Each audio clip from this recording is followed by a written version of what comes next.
Let's kick it old school! Old school essentials.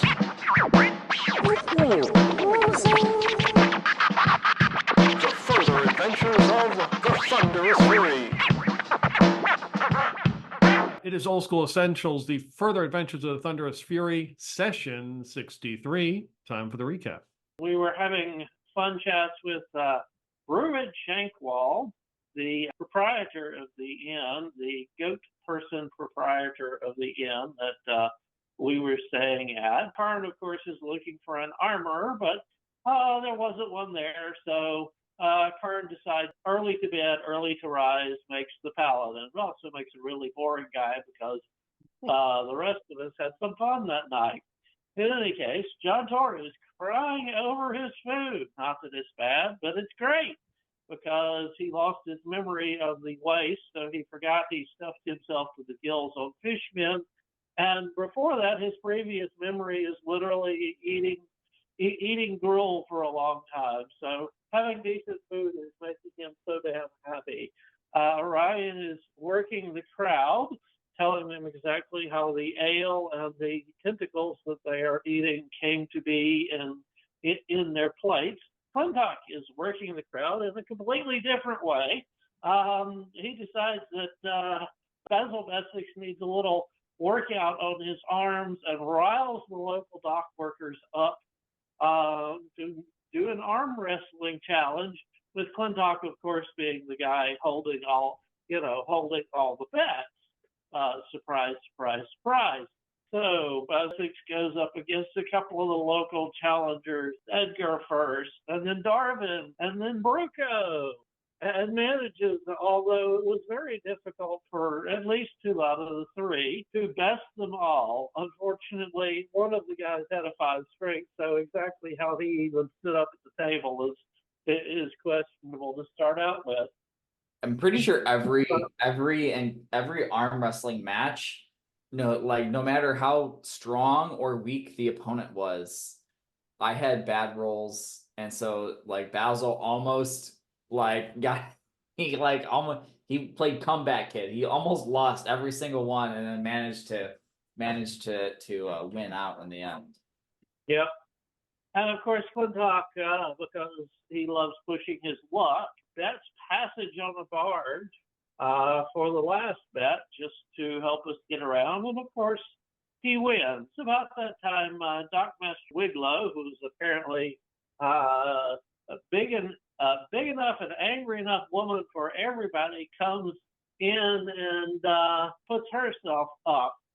And she decides that if we lose, we have to take care of a certain Captain Snarfscorn, who is apparently a pirate pain in her butt, and confirms the passage if we win. Well, again, there's a massive back and forth because, boy, that woman has arms, but Basil Essex finally wins. Yay! In any case, Basil Wilberforce decides that, hey, maybe we want to take out this guy anyway, but and finds out that he's a honey badger hunter, and the honey badgers themselves are near to extinction, which is why he needs to go. And we also hear that he serves the Mag Lord, so that perhaps he's not so much a nice person. In any case, Basil Wilberforce finally reveals the reason he asked and says, well, what are you paying if we take him out anyway? She says, nothing. So Basil Wilberforce turns around and walks away. Of course, no pay, no play. During the night, a human man in full plate armor, comes to the tavern and says, sorry to disturb your sleep, and mentions that apparently there are Kirkhorns, which are corrupted goat men, massing at a ruined abbey not too far from here. And we agree to help. Karn decides that the more help, the merrier, and goes out, tries to get the dock workers involved. And the dockmaster tosses him in the drink for his temerity. So next morning, we managed to get some supplies together and head out, getting to the Abbey with no particular serious problems. It is sort of a rundown chapel with a graveyard and a bell tower, and nothing is immediately obvious except we see a child, and quite a young one, ducking his head back into the Abbey.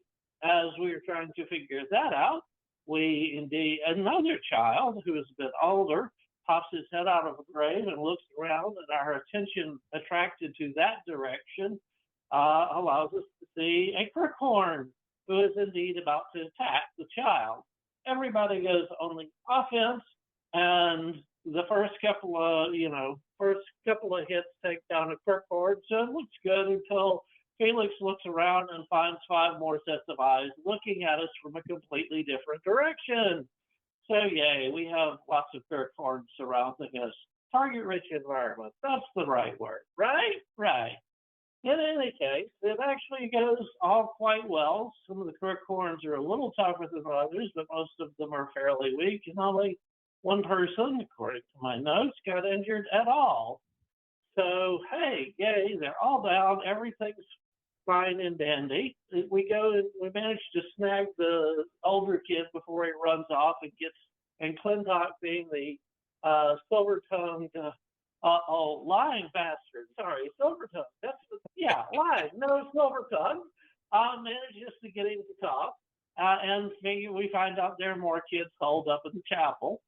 And, we figure, and they aren't obviously, glowy eyes, evil, corrupted, etc. And we're about to relax and talk to them a bit, but except the girl, who's apparently the leader, comes downstairs and tells us in a rather serious voice that Mr. Raggenbones won't like this game. And the ravens attack. And John Tor, of course, who has loaned his armor to Karn and stayed in the back all of this, suddenly finds himself in the front line as the ravens are swirling down, and is going to take the cowardly way out and run like hell as soon as he can. And there we go. Yes. There's a sort of a unnatural darkness falls over the Abbey and Bell Tower. And I believe Clintock was inside with, who else was inside? Was that it? Just Clintock? Because you saw the girl. Didn't Karn go with him? Orion, I thought, was inside. Like Basil Wilberforce was still stuck off to the side. Orion went inside. Yeah, and John Tor was sort of hanging around outside, sort of playing rear guard, and is now, like I said, regretting it greatly. Okay, so yeah, we say Karn, Orion are near the door. Clintock's inside. There's a girl on the second step, and what you notice about this girl is she's wearing clothes that are sort of worn and tattered, but they are not of a commoner. They probably are some type of nobility. And the kids, I believe, one was Bilberry, one was Willie, and the other one was the girl they called Violet. And Clintock convinced one of them to play a game, and then he drew a knife on the second one, if I recall. Yep, that happened. Yeah. And I think one of the kids kicked the friar in the shin. Yeah. Because you were trying to grab him. So all the kids are in there. And again, one is really young, probably like 5 years old, kind of blonde hair, dirty blonde. The other one is probably 7 or 8 with like black hair. Again, they're wearing just kind of like tattered clothes. The girl is about the same. She's probably between their ages. John Tor, Felix is outside. Basil Bessex is outside. Zofan outside. Yeah, I believe so. And Basil Wilberforce. I don't know if Basil Wilberforce has had a chance to get around there or not, but he'll creep up after they go in. He'll creep in. Okay. He'll try to let them get in a little bit, and then if it's possible, I don't know that. Right. Because the last I remember, he was in the graveyard. The people I just mentioned: Basil W, Basil Bessex, Zofan, John Tor, and Felix. Everybody, give me save versus breath. That's everyone outside. Yeah. We want to get higher. Basil failed. Where'd my D20 go? There it is. Felix saves. 15, which is, I think I made it. Yeah, I think my save is 14. So I rolled a 2. So if you fail, you take 2 damage. If you succeed, you take 1 damage. If you fail, save versus death. Wow. Cool. That's that save versus death. Okay. And I will amend that. If you passed, you take no damage. Okay, so you pass, you take 0 damage. That's my bad. If you fail, you take 2 points and you do save versus death. Wow. That's ugly. Zolfan and Basil both failed their save versus death and the other one. Okay. All right, so you're starting things off right. Yeah. If it makes matters worse, Zolfan critically failed the save versus breath. Okay, if you critically failed, then you take 4 points. Okay. Okay, so what happens is it gets unnaturally dark right around the tower and the abbey, and you hear the flapping of the wings of these ravens, and they come whooshing through. For some of you, they just kind of, you feel them go right past you, but for Basil and Zolfan, they are hit and cut and nicked and scratched by the claws and beaks of them. And they just whoosh by. It's like complete darkness. That is when we will roll initiative. And I've got my little initiative tracker. So far, Orion, Karn, Felix, Zolfan, and Basil W have all gone. Okay. It's technically it's not really a new encounter, but we're in kind of the combat is sort of is something different. So you really haven't I rolled a 1. I'll go with Clintock. Okay. Yeah. Contour has a +1, so if we can save him for later, if somebody else has a +0. 7. So I think. Okay, yeah, I think you got it. All right. Yeah, just a little. I will make a roll for let's see here, a couple people, see how helpful they may or may not be. Okay, not helpful. That's all right. So the friar grabs Tamul and with the horse and kind of moves away. Well, you wouldn't even see it. You just hear the horse, like the clapping of the hooves on the ground. And Sir Rickon's like, get inside. And he's like trying to make his way to the doorway.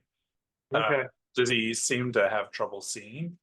Yeah, you just hear, for those of you outside, you just hear his voice. Like he's just yelling in the darkness, get inside. All right.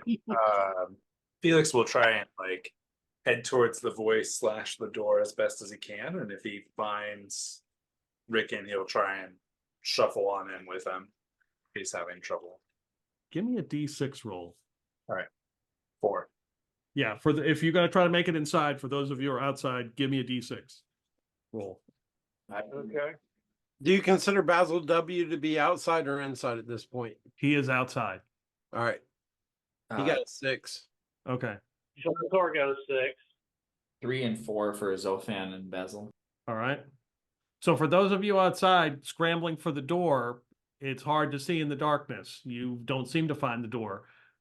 If you want to do something else, once you realize the door has not obviously been found, whether it's like cover your head or like roll up in a ball or yell kumquat or something. Basil W puts his feather mask on. You roll it. I don't want to know. You want me to roll it? Okay. Yeah, you roll it. I don't want to know.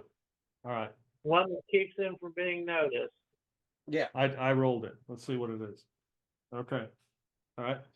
But Basil thinks he can't be seen. And what did we say on a 1 or a 2? You become. You said a 3 and 6. There's a 3 and that's right, a 3 and 6 chance that you kind of blend into the background. Okay. I've got a point here. Okay. Elves have infravision. Okay. Was infravision also blocked? I would say in this case, yes. Oh, so Contour is really up in the air. Okay, damn it. Orion is going to whip out his flute and start playing, starting out with a yell that says, follow the music. Even though it's not technically a charm, he will be attempting a counter charm for whatever is out there. All I know right. it's not a charm, so it probably doesn't do much. But he's just trying to keep your spirits up and orient them towards the door. The music's a good idea. Contour will yell out in despair, no, I gave away my armor. And he's going to be stumbling around trying to feel his way to a building or something if he can't immediately find his way there. So Clintock is inside. He's got one of the kids at knife point. Yeah, I don't remember. I think you put, you can put him back at knife point. That's fine. No, it's fine. So it was at knife point. It's not anymore. Yeah, he was sort of like, hey, he didn't seem like a threat. Oh, right. At least, yeah. So there are two of those kids and then like one teenager or. Yeah, they're all the ages between like 5 and 8 years old. Okay, so the two boys are like next to you on this, as you walk into the Abbey, and there's a set of stairs that go up. You can walk straight ahead. There's a lot of trash and debris, but there's a set of stairs that go up, and on that landing is the girl, and she's the one that said Mr. Raggenbones wouldn't like this. Clintock just says, well, Mr. Raggenbones is a poor sport just because he's not winning this game. What do you say, boys? Should we go find him? They're like, no, he'll come and find us. And Violet says, yeah, Bilberry and Willie, you better be ready because we'll have some fresh teeth to collect. And she reaches into like her pocket and pulls out some teeth. I'm going to get more than you. Wow. Is there any clue to us inside that those outside, like the noise of the music or the whining of the no armor, our friends are cut off from getting inside? Yeah, you guys are right inside the door, and if you look out, it's pitch black, and something just swooped by, and you probably heard somebody, make some kind of reaction to being hit. Yeah. When Karn hears John Tor crying about no armor, is John Tor close enough that he can try to grab at him and pull him safe? Yeah, it's just like you're looking out into like pitch darkness. So the only thing he's got to go by is the voice. Right. He's still going to try. Okay. Noble idiot. Okay. Yeah. Well, no, he swore to John Tor that I'll keep you safe. Okay. Yeah. Noble idiot. Yeah. Yeah. Like he's not going to go back on his word. So he's going to try to help John Tor if he can. Like if there's even the slightest possibility, he's going to go for it. If it means he dies, he dies. But he's not going to swear his word, right? Fair enough. Yeah. It's Karn is being Karn. Yeah. So you're going to step out into the darkness to get John Tor. Is that what you're saying? He's at least going to reach, and if he can't reach, he's going to step up to him. Yeah, sure. He's going to go after that voice and try to help him. Okay, give me a D12 roll. That is a 7. Okay, so yeah, you step out. It's pitch black, and you're listening. You know that there are people around, but it's complete darkness. So it's like you have a sense like there's some people out here. But he shouts out, John Tor, guide me to you. Karn, is that you? He's trying to hone in on that voice, try to make his way there. All right. I don't know if it matters or not, but yeah. Is that everybody who is gone? Orion, Karn. Outside is Karn now with Felix. Stupidly. John Tor, Basil, Bessic, Zofan, Sir Rickon, Tamul. Everybody roll me a D8. I will do the same thing. A D8, yeah. 6. 7. 7. 5. 5. Is it per character? Just per person, yeah. Okay. Should be one more. Am I missing one? I got Well, 5, 6, 7. 2. 2. Okay, roll again. Me roll again? Yeah, you roll again, yeah. 3. Okay. Well, hey, that was good. You picked your own character. All right. So Felix, John Tor, Zofan, give me another save versus breath. As the flock, you can hear them swoop down and they come flying around. So Basil, Bessix, and Karn are spared. all right. Zofan makes it. Yeah. So if you make it, you take no damage. If you fail, you take 4 damage. All right. Felix failed. Okay. John Tor failed. All right, so that's Damn 4 it. damage. And then save versus death again. Yep. Pass the save. Okay, so you save that one. All right, John Tor. 18, so All right, nice. actually fairly easy save. All right, I got to roll. I got to roll for our NPC. Look at that. Look at those rolls. Complete trash. So you hear Rickon moan in pain, and then the horse makes some kind of noise as well. Well, no, let me roll. Yeah, no, the horse was injured as well. So yeah, that was a equal opportunity attack. All right, we go to the next round, and I rolled another 1. So it looks like it's got to be Basil Bessex or John Tor before we restart, I believe. So John Tor has a +1. It would be John Tor would. Basil's currently suffering from cold damage, so John Tor would be better. until the inevitable happens and you have to roll. Fine. He rolls a 3, total of 4. Okay, yeah, you guys are up first. That's the situation. Some of you hear this flock go flying past you, and for Felix and John Tor, you are hit and cut by the beaks and the claws, and it just whips by you, and you're still in complete darkness. You can hear the music that's being played. John Tor is going to, let's see, be panic or not? Yeah, with that wisdom, he's sort of panicky. He's going to try to run towards the music. Run, John Tor, run! All right, you're going to run towards the music. Give me a D6 roll. 1. So, John Tor, you get up, you stumble on the steps and fall through the darkness into the Abbey. And you can see that John Tor is cut up. This motherfucker here. Okay. Karn, where are you? Yeah, now John Tor's going to like, Karn, are you here? What? I'm in the looking for Abbey you. now. I'm in the Abbey now. Follow my voice. Can Karn hear him? Yeah, oh yeah. He'll try to follow that voice. Okay, go ahead. Give me a roll. D6. D6 roll. What is that? That's a 1. Okay, Karn, you didn't go very far out, and then you managed to get back into the Abbey as you go back through the darkness. John Karn. Tor, stay close. Damn it, man. How else am I going to protect you? Is this a first for Karn swearing? It might be. That was out of character for Karn. He wanted to say, damn it, man. Yeah. Actually, no. Yeah, he does. He says, damn it, man. Okay. Your frustration is set in. He's going to have to make amends for that. Does Cuthbertites, do they have like the self-flagellate? Yeah, he did that one other time. He's got it at his hip. He's just ready to sling it over. Right. Felix is also going to try and follow inside. Okay, give me a D6 roll. 5 again. You're stumbling around in the dark. Clintock says, "Oh, time for a new game," and he rushes up and tries to bat the bottom of Ginny's hand as he runs by her on the stairs and knock all the teeth to the ground. Okay. Oh, You want a dex check for that? Yeah, let's just do a dex check. That's fine. Success.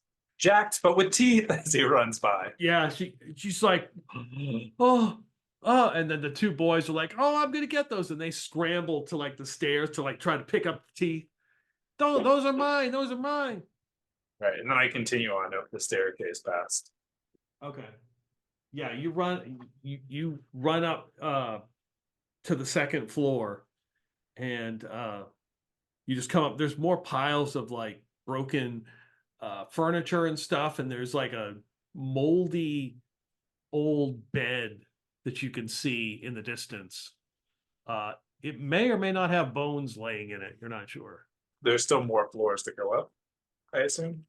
No, this is it. Okay. But there is a light, so there is like a lantern here at the top of the stairs. So that's where the light is kind of coming in, because these kids can't operate in the darkness. Is Basil Zofan going to try to get inside? Yeah, Basil. Oh yeah, absolutely. All right, give me a D6 roll. Zofan is a 6. Basil's a 6.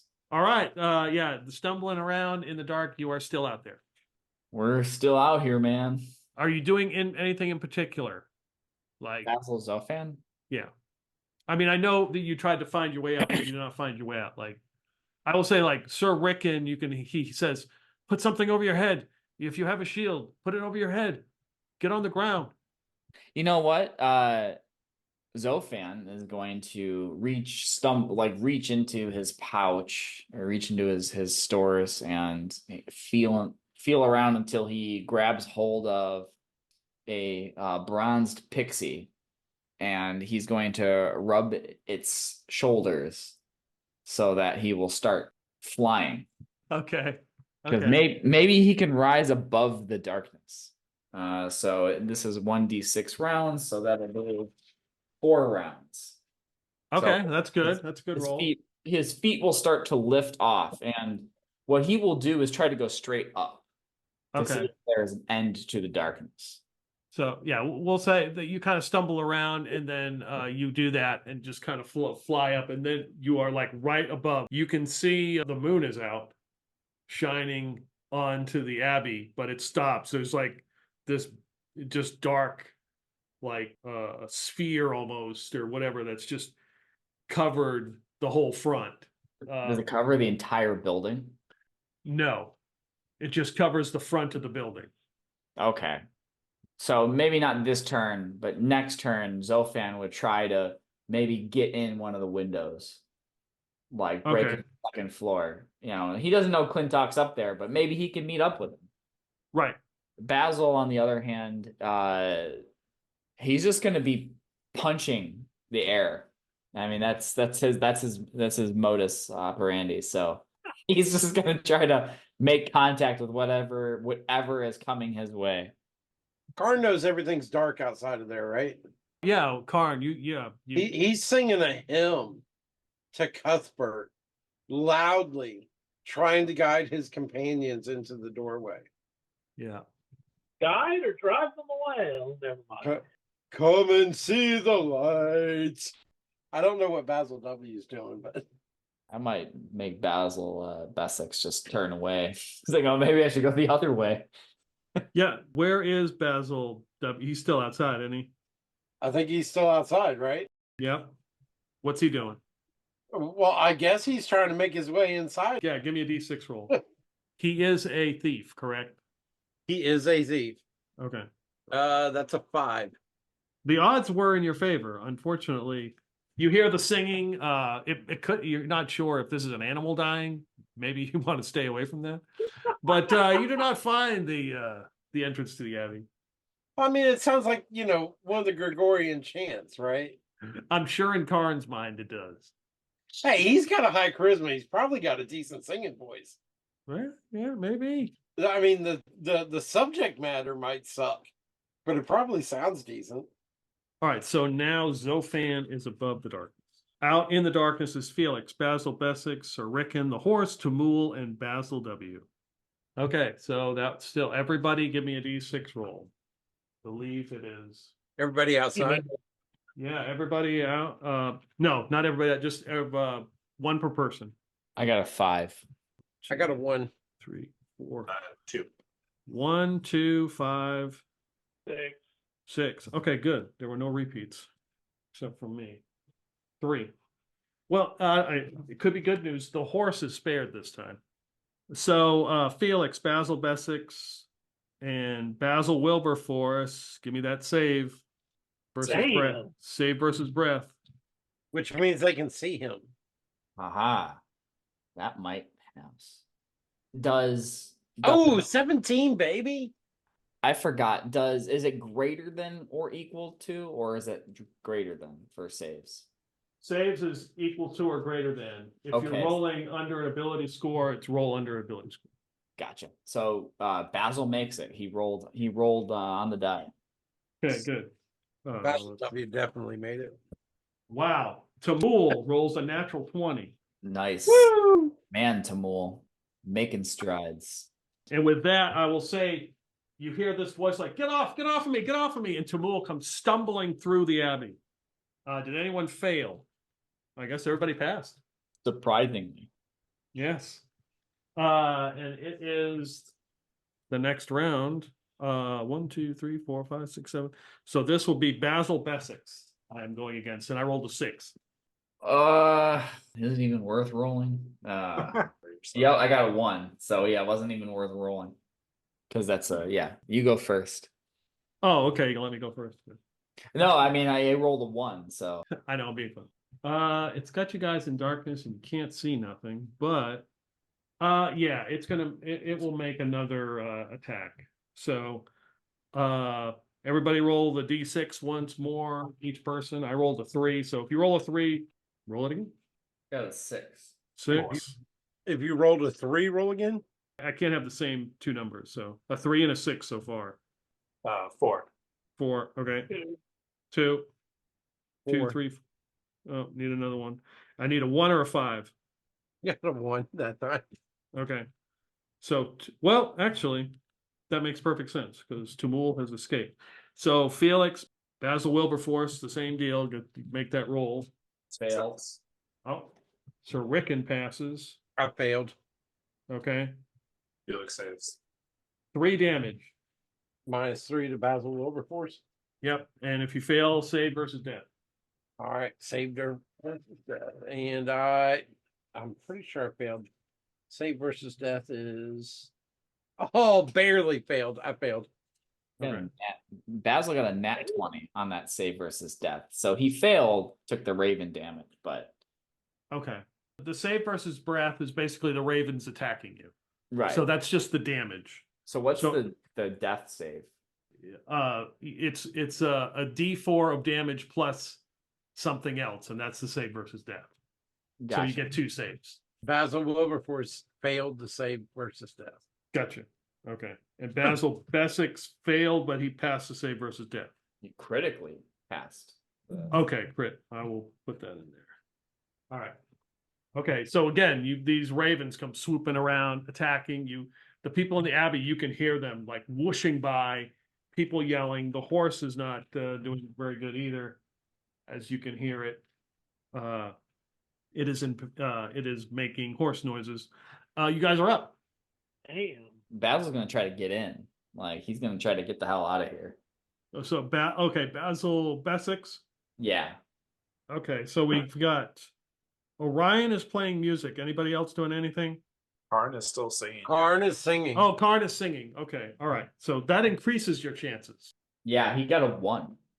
Yeah, you stumble your way into the abbey. And I imagine he's just got like all these just like kind of nicks all over him, like puncture wounds from beaks and claws, just like Yep. maybe all over his face. He just kind of looks like, pretty like probably looks worse than he actually is, just because of the nature of bird damage. Bird damage. You've got bird droppings all over you. Yeah. And then stumbling in his plate mail and shield is Sir Rickon. His armor's got like puncture holes in it, and it's like and he's bleeding, and he's I'm unfamiliar with this, whatever this thing is, this foul creature. I think they were birds. Basil W gets pissed off and pulls off his feather mask, and he pulls out his red dagger, the magical dagger. He's hoping for some light from it, and he tries to follow Karn's voice with the music. Okay. And I rolled a 5. Yeah. Well, you had it. I gave you an extra one because you're a thief and you hide in shadows, right? Yes. So you had a 5 and 6 chance of making it back, and you make it back into the abbey with your dagger out. So Sir Rickon is back. Basil Bessex is back. Basil Wilberforce. I think the only person out here is Felix. Yeah, Felix is gonna try it one more time. 2. Does that give me Yes, yes, you make it back. All right. Stumbles in. All right.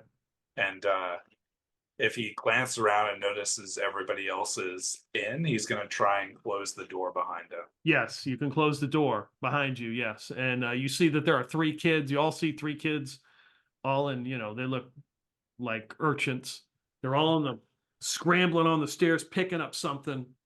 I think Basil's gonna punch one of those kids. Gonna fucking deck him because like he just got beat up by all these birds, and like as far as he's concerned, like these kids are in leagues with these birds, and these kids are probably just evil. So he's just gonna like knock one of them out. Okay, which one in particular are you gonna deck? Which one looks the most smarmy? Probably Violet. Yeah, he's gonna knock that one out. Yeah, you don't need to roll. You just reach it down. You just deck her. She goes flying across and crashes into the drop some more tea she collected. She's like, "What'd you do that for? You Hold on your birds. It's not our fault. This Mr. Rag and Bones." I don't care. Get him to call it off. Karn steps up to him and says, "Scoundrel! Hitting a little girl?" These kids Who are looks- evil. Who looks the worst out of those who got bird chewed on? I'm talking about lowest actual hit points. I mean, Basil Bessex took some damage. I mean, a lot of people took some. Sir Rickon looks in pretty rough shape, but he's an NPC, so. Also the horse. Yeah, the horse is outside. Oh. You hear the friar say, I will lead the horse to safety. Okay, so Karn doesn't have to save the horse. But he's still looking at Basil Bessex like, "You scoundrel. How dare you hit a little girl?" Yeah, how dare you? These aren't girls. These are evil. I don't know, whatever this place is, this darkness is evil. Well, maybe the darkness is evil, but that doesn't give you a right to hit a little girl. They must be in league with whatever this place is. If you can prove me wrong, I will apologize and pay penance. So Sir Rickon kind of like, he takes his helmet off and just kind of, you can see that he's got like bruises and like a bloody nose, and he looks at the girl who's like pissed off. He just decked into the wall, and he stops. He's like frozen, like looking at her in a look of like, oh my God. And he goes over on one knee and he's like, Violet, is that you? And she's like, what do you want? Get away from me. You know this demon? This is not a demon. This is Lady Harrowmoor's missing child. Hey, She guys, must forget be that- she must be bewitched or something. All of them must be that creature out there. Who's got the healing wine? The healing wine? Yeah, The primrose wine? primrose wine. Yeah. Karn's got primrose wine of 4 doses, but I don't know what it does. I can't remember what it does. Healing potion plus a cure poison, I think. Yeah, it was something to do with poison. Yeah. If it's able to help, he'll use it, obviously. Well, perhaps I was rash in decking a child. You think? Like, that's not my strong suit. You think, yeah. And one of the little boys was like, oh, she deserved it. Oh, man. And Karn looks at the boy and he picks him up. He just grabs him by the front of his jerkin, and he picks him up and he holds him with one fist face to face and pulls him close and says, "Young man, you never hit a lady." And once he knows that the kid is good and scared, he just drops him. Okay. And then when he drops, he's like, okay. And he punches you in the groin. Fortunately, he's wearing plate mail, and he picks him up again and says, Ow! "Want to try again? Repeat after me. I will never hit a girl." Orion, Where did Karn get armor? Because he got it from John Ford. Oh, that's right. He Yeah. borrowed it from John Thor. Yeah, he's shaking Yeah, his hand. so- He's like, oh. Orion jokingly goes, well, what if she hits you first? Or she asks for it? People do play those kind of games, you know. If she hits you first, you do not hit her back. If she asks for it, well, if she asks for it, she's not a lady, but that's between you and her. Where is Zofan? We're different folks. No kink shaming here. Orion looks over at Violet and says, hey, Violet, go wail on the paladin. He won't do anything to you. Zofan is he's floating above the darkness on Right. the outside, and so what he would be doing is trying to get into one of the windows on the second floor. Okay, so in the front of the building, you wouldn't be able to do that, but on the back of the building, as you're looking at the back of the building, you can see that there are windows in the very back. Okay. There's actually a door in the very back too of the building. He would try it, just in case it was that easy before, just before attempting to open the window or try to shim the window open with something. Okay. So you try the door or the window? Door first. Okay. So you fly down, you go to open the door. What's Zophan's strength? Oh, wait a second. There's a stuck door thing. It's like 2 and 6 or something. Give me a D6 roll. That's a 2. I think that's a success. I'm pretty sure. Yeah, it's low. Yeah. So you pull on this door, this wood door. It opens, and a bunch of like broken detritus, like just furniture and broken things, just come falling, crashing down next to you. Everybody else in the Abbey is having this discussion. You hear a door in the back open, like, and a bunch of shit crash down. So, okay. So is the door? Was the door? John Tor's like, no, it's Mr. Wagonbow. He must be breaking in. Karn doesn't exactly give him the back of his hand too hard, but he Gibbs slaps him. I don't know if you ever watched that. He reaches out and goes behind the back of his head and he just gives him a smack and says, "Hey, don't freak out. We probably need to investigate, but don't freak out." Orion looks at the pimp slap and goes, wait a minute.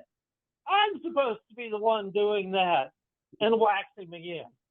So what does Zophan do? Oh, I mean, I was gonna ask, like, so I was picturing this door was like a horizontal door, like vertical. Mm-hmm. So, like, when he opens it up, you said like stuff comes flying out. Yeah, because it's Stuff, piled up like, onto the door. Oh, it was piled up onto the door. Piled on the other side. So when you open it, it's like comes crashing down. Yeah, Zolfan would be like, okay. And he would like just get in and get in. He doesn't really know what's inside, so he wouldn't be like trying to announce his presence or anything. Okay. And you guys see down the hall a door open and a figure step in. There's like a little bit of moonlight that comes out and comes into the room. So this is so your fly only lasts like 4 rounds, so it's gone. And then you see the front of the Abbey. You can now see out the front. Like the darkness is gone. Clintock, with whatever is going on downstairs, will try and do some intuition. So there's just like piles of rags and stuff on the floor. Yeah, there's just like broken furniture, and there's a bed that looks like it has a skeleton in it, and there is a lamp that is next to the bed that's lit for some light. And there is these like necklaces made of twine that have teeth on them. And if you kind of like search around and look around, you find like mummified animals, like squirrels and rats and, a fox. At this reality of just like whatever this grossness is that's up here, Clintock is going to take the lantern from its location and then snuff it out and hide underneath the bed. Okay, so it goes pretty much dark. There was a little bit of light in here, but it's pretty much dark here in the Abbey at this point. So as the light goes out from the second floor, does anybody have any kind of light source? A few, but Basil Wilberforce already had his dagger out. I don't know if that gives any light at all. It gives you, enough light that you can kind of just like look at stuff, but not. It glows red, but that's about right. It. Yeah. With the light going out, Felix will pull out his lantern. Okay. So Felix has got his lantern out. All right. Sir Rickon says, we must get these children out of here. We must get Violet back to House Harrowmoor. But I don't know whatever this creature is keeping them here. I don't know exactly how we're going to get around it. Maybe we wait for daylight? We may not have that kind of time. With a name like Ragon Bones, I suppose we could just hunt it down and extinguish its existence. Maybe that is something we can do, but I am unfamiliar with this creature. There's like a dirty window, so that's the reason you see like a little bit of moonlight, and he kind of like peeks out this cracked window. It's like, I don't know if the friar is probably taking cover out there. I don't know how much longer his blessing will last on us, but maybe this is the best course of action, Karn Stone. What else could there be? A creature has taken children captive in a dark abbey. We've been attacked by strange birds. It is our duty to cleanse this place. Yeah, we should cleanse it. See, I knew you weren't completely unsavable. He just gives you a strange look. Given that we've traveled so long together at this point. Yeah. Yeah. Well, I mean, that's why he was a little upset with you for hitting the little girl, right? Yeah. Like, he thought you'd do better. Okay, so since we've had a chance to sit down and think, and we've seen some of this thing's actions from the Bard list, from second level of Bard, has he 2 in 6 chance of knowing lore pertaining to monsters, magic items, or heroes, folktale or legend. Sure, yeah. Mr. Raggenbones. And yeah. I want to know what this thing is and what its powers are, and especially weaknesses. Okay. His weakness is Cuthbert. Did you roll? A 1. Okay. So you are in the Dolmen Wood, and Dolmen Wood is not something you've heard of. However, you have heard of like boogeymen or strange creatures that abduct children and charm them and sort of keep them to do like grotesque tasks like collecting teeth. Mm-hmm. And they are just kind of like stuff of like children's tales. So no obvious weaknesses. In all the legends, they talk about that you need specialized weapons or specialized things to hurt it, and they've also say that it's some sort of creature that can shapeshift. Oh, okay. Well, I'm afraid Basil 6 is, paranoia about the kids, maybe back in force, but I can't exactly keep this to myself. Orion goes, guys, I've heard of supernatural creatures who sort of make children their servants. They're generally called boogeymen. They require magic weapons to hurt, but here's the bad news. They're generally shapeshifters. That's not good news. So, of course, if we were completely, if we were, and this is out of character, by the way, if we were completely, amoral murder hobos, we take out a regular knife, stab each of the kids, and the one that doesn't bleed is Mr. Raggenbone. You said murder hobos, but that doesn't involve murdering. Just want to point out. So maybe Basil was right. Maybe he was onto something here. Maybe he was. It wasn't Violet. Or at least, maybe it wasn't Violet. Oh, I mean, as a player, I get exactly where you were going. So you're in this, having this, you're thinking of this, having this discussion. And I would say that Orion now and John Tor and Tamul would mention there is kind of this sickly feeling you're starting to get. Like you're being observed. Ooh. And it's just the 3 of you. Tamul, John Tor, and who else? Orion. Spellcasters. Specifically arcane spellcasters rather than deific spellcasters. Although if you are doing it by those criteria, bards are technically druidic spellcasters. Yeah, he kind of feels a little bit of it too. And well, John Forrest like it's watching me. I can feel it watching. So the children are suspect, you say? Karn's a little slow to catch one. It sounds like it. Yeah, or it could be hiding. We really don't know. That's part of the problem. I mean, it is. If this thing is a shapeshifter, then it would make sense that it would have children, because who would attack children? This is easy enough to take care of. Let's bind the children for now. That was almost a spit take. That doesn't include hitting them or harming them. We can just bind them. Come along, children. He did learn a little thing. We've got a game to play. No, Violet says, we're not playing your games anymore. She looks at Willie and says, Willie, you need to go back out there and and collect the rest of those teeth. Mr. Raggenbones wants them. You need to finish what you started. So go upstairs and get the lantern. Get out there because it's dark now. Yes, Violet. And the boy starts to trudge up the stairs. Karn's not going to allow that. Hey, we've got stuff to do. He's grabbing kids as fast as he can. Orion's going to help him. This is just going to make Mr. Raggenbones angry. If you're preventing us doing from what we need to do. Orion gets right in her face and says very distinctly, then you can tell him to come in here and take it up with us. Ugh, why do you smell like mothballs? Yuck. It's he okay, will. children. You're going to wear this rope for a minute. It's just a game. And when Mr. Raggenbones gets upset, we'll take care of that. Felix just says, oh, dispense with the civility. Let's just cut them already. We can't cut the little children. We just need to bind them. I was thinking that, but didn't say it. I was thinking, let's do a scratch. What's this about a scratch?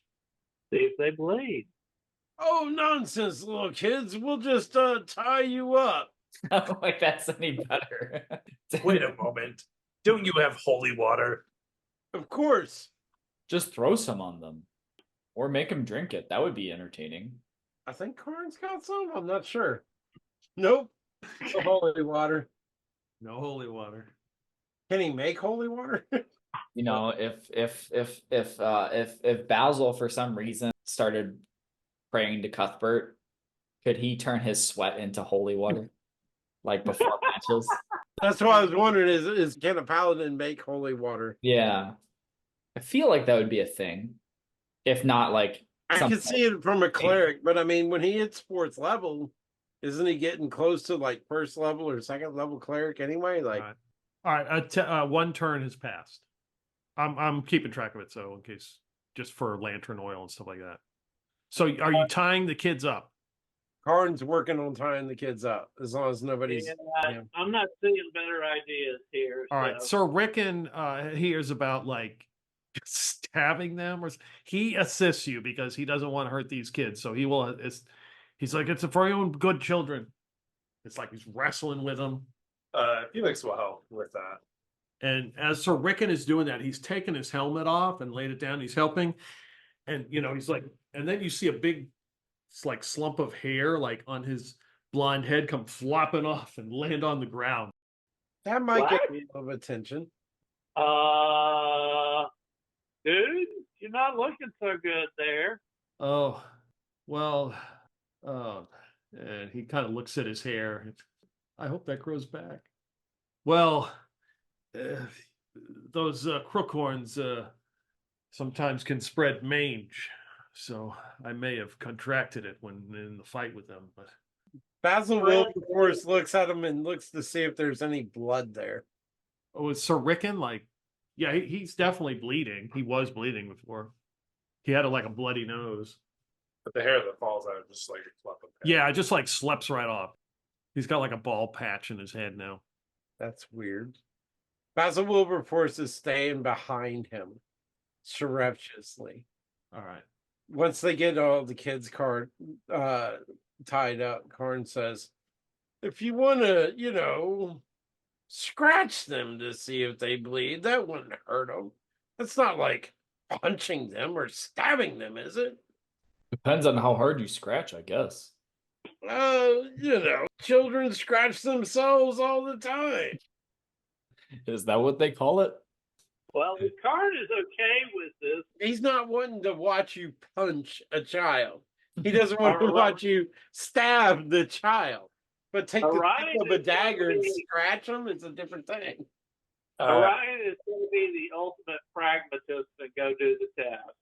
Well, Felix reaches into his satchel and pulls out a fishing hook and says, "Just prick them with this. No need to worry about stabbing them." Okay. Yeah, I'll say another turn has Well, passed as you tie if you John went and tied them up. John Tor, let me borrow some of your wine, and he'll like swish the fishing hook in the wine to. Okay, which one are you doing? Who are you stabbing with the fishing? Start with the smallest. Okay, so Bilbrey, who is the blonde-headed boy, who's like 5, he looks very nervous. You're very brave, aren't you? Oink. Ow! And you prick his finger, he starts bleeding. Ow! Okay. So, put some pressure on it. Just, put some pressure on it. It'll stop shortly. Middle one. Karn says, "Just pray to Cuthbert, and you'll realize that the pain is just something that will pass away." So, middle kid. That would be Violet, who actually is younger than Willie. Sure, whatever. I was going to save her for last, but whatever. Oh, you can. I don't care. Save her for last. The other kid. Okay. It's just, be brave. Oink. Okay. The youngest one was not happy about it. The other two kind of just like, he made it, so they do. You prick their fingers and they bleed, and there's blood coming out. It's like, are you happy? Are you satisfied now? Nope. All right. I'm going to try to find. So did they all bleed? Did you prick Violet's finger? Yep, they all bled. Yeah. They all bleed. All right. In the spirit of it's a shapeshifter, everybody's going to get the fish hook. I volunteer first. He puts his forearm up and jabs it and shows that he bleeds. All right. Yep. Karn and Basil W do the same. Okay. Yep. You all. Yeah. It's some kind of whatever you're into. So Karn says, "Children, don't be afraid, but we're going to keep you on this leash." And right. Let's see. So who didn't volunteer? Felix just goes, "Fine." Orion will turn around to Sir Rickon and said, "Oh, let's see if I can find a spot. If I can find a spot you aren't already bleeding. Oh, wait a minute, bald patch." Oh, yeah, and he's got blood on his hand. He's like, "I guess if this is necessary." Like, so wait a minute. So did Basil Wilberforce Yeah. man up? First time Yeah. ever. Yeah, oh yeah, absolutely. No doubt about it. So everybody's passed the test, supposedly. Mm-hmm. Well, Basil, Bessex, and Zofan. Basil would request a clean needle or a clean fishing hook. We'll clean it with some of John Tor's wine. Yeah, he'll take it, and then they would subject themselves to the test. Clintock is still hiding as silently as possible underneath the bed upstairs. Just Yes. Yeah, Clintock has not come back down. Wait a minute, we're missing Clintock. But he was inside to start out Maybe with. Mr. Raggenbones has got him Where would Mr. Raggenbones take him? wherever he wants. So we see Clintock hold him at sword point until he bleeds. What? Don't this make sense? All righty. Raggenbones. Wait a minute. I mean, if you took the name Raggenbones literally, it's a corpse that's been so long that it's literally in bones and rags. Does this place, look around, does this place have like a sepulcher or a graveyard under not a graveyard, a boneyard? What do they call them? Crypt? Like catacombs under the churches. Yeah. Sir Rickon says there may be one here. This is an old abbey. There may be one around. I don't know how much exploring we really need to do here. I mean, we have the children tied up. Maybe it is our best bet to make a run for it. I don't know where, at least find your friend. But isn't this place a danger to other children? I mean, say we get these children back and other children get kidnapped. Or these same children get kidnapped again. Yeah, or if they just return on their own volition. Obviously, they are under some sort of effect or charm. I mean, if you wish to fight this thing, then we should make haste and do this.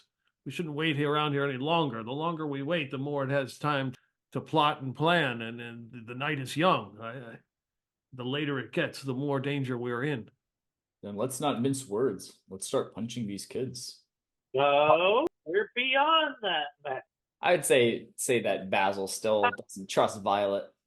So, I mean, Orion looks at Sir Rickon and goes, yeah, and if what happens, and if it hits us again like it did out there, by the looks of you, several of us would just drop dead. Yes, but if the children if Violet is safely returned to House Harrowmoor, then my knightly duties will have been done. Well, then take these 3 children to House Harrowmoor, and we shall stay here and clear this abbey and come and find you. You know, the coward. Oh, he did. Then what do you propose, Carnstone? We eradicate the evil from this abbey. What else? Then lead the way. Let's go. I'm waiting. The car starts stomping off. I mean, he's ready to go. Yeah, Sir Rickon just puts his helmet on. He's like, well, someone needs to watch these children.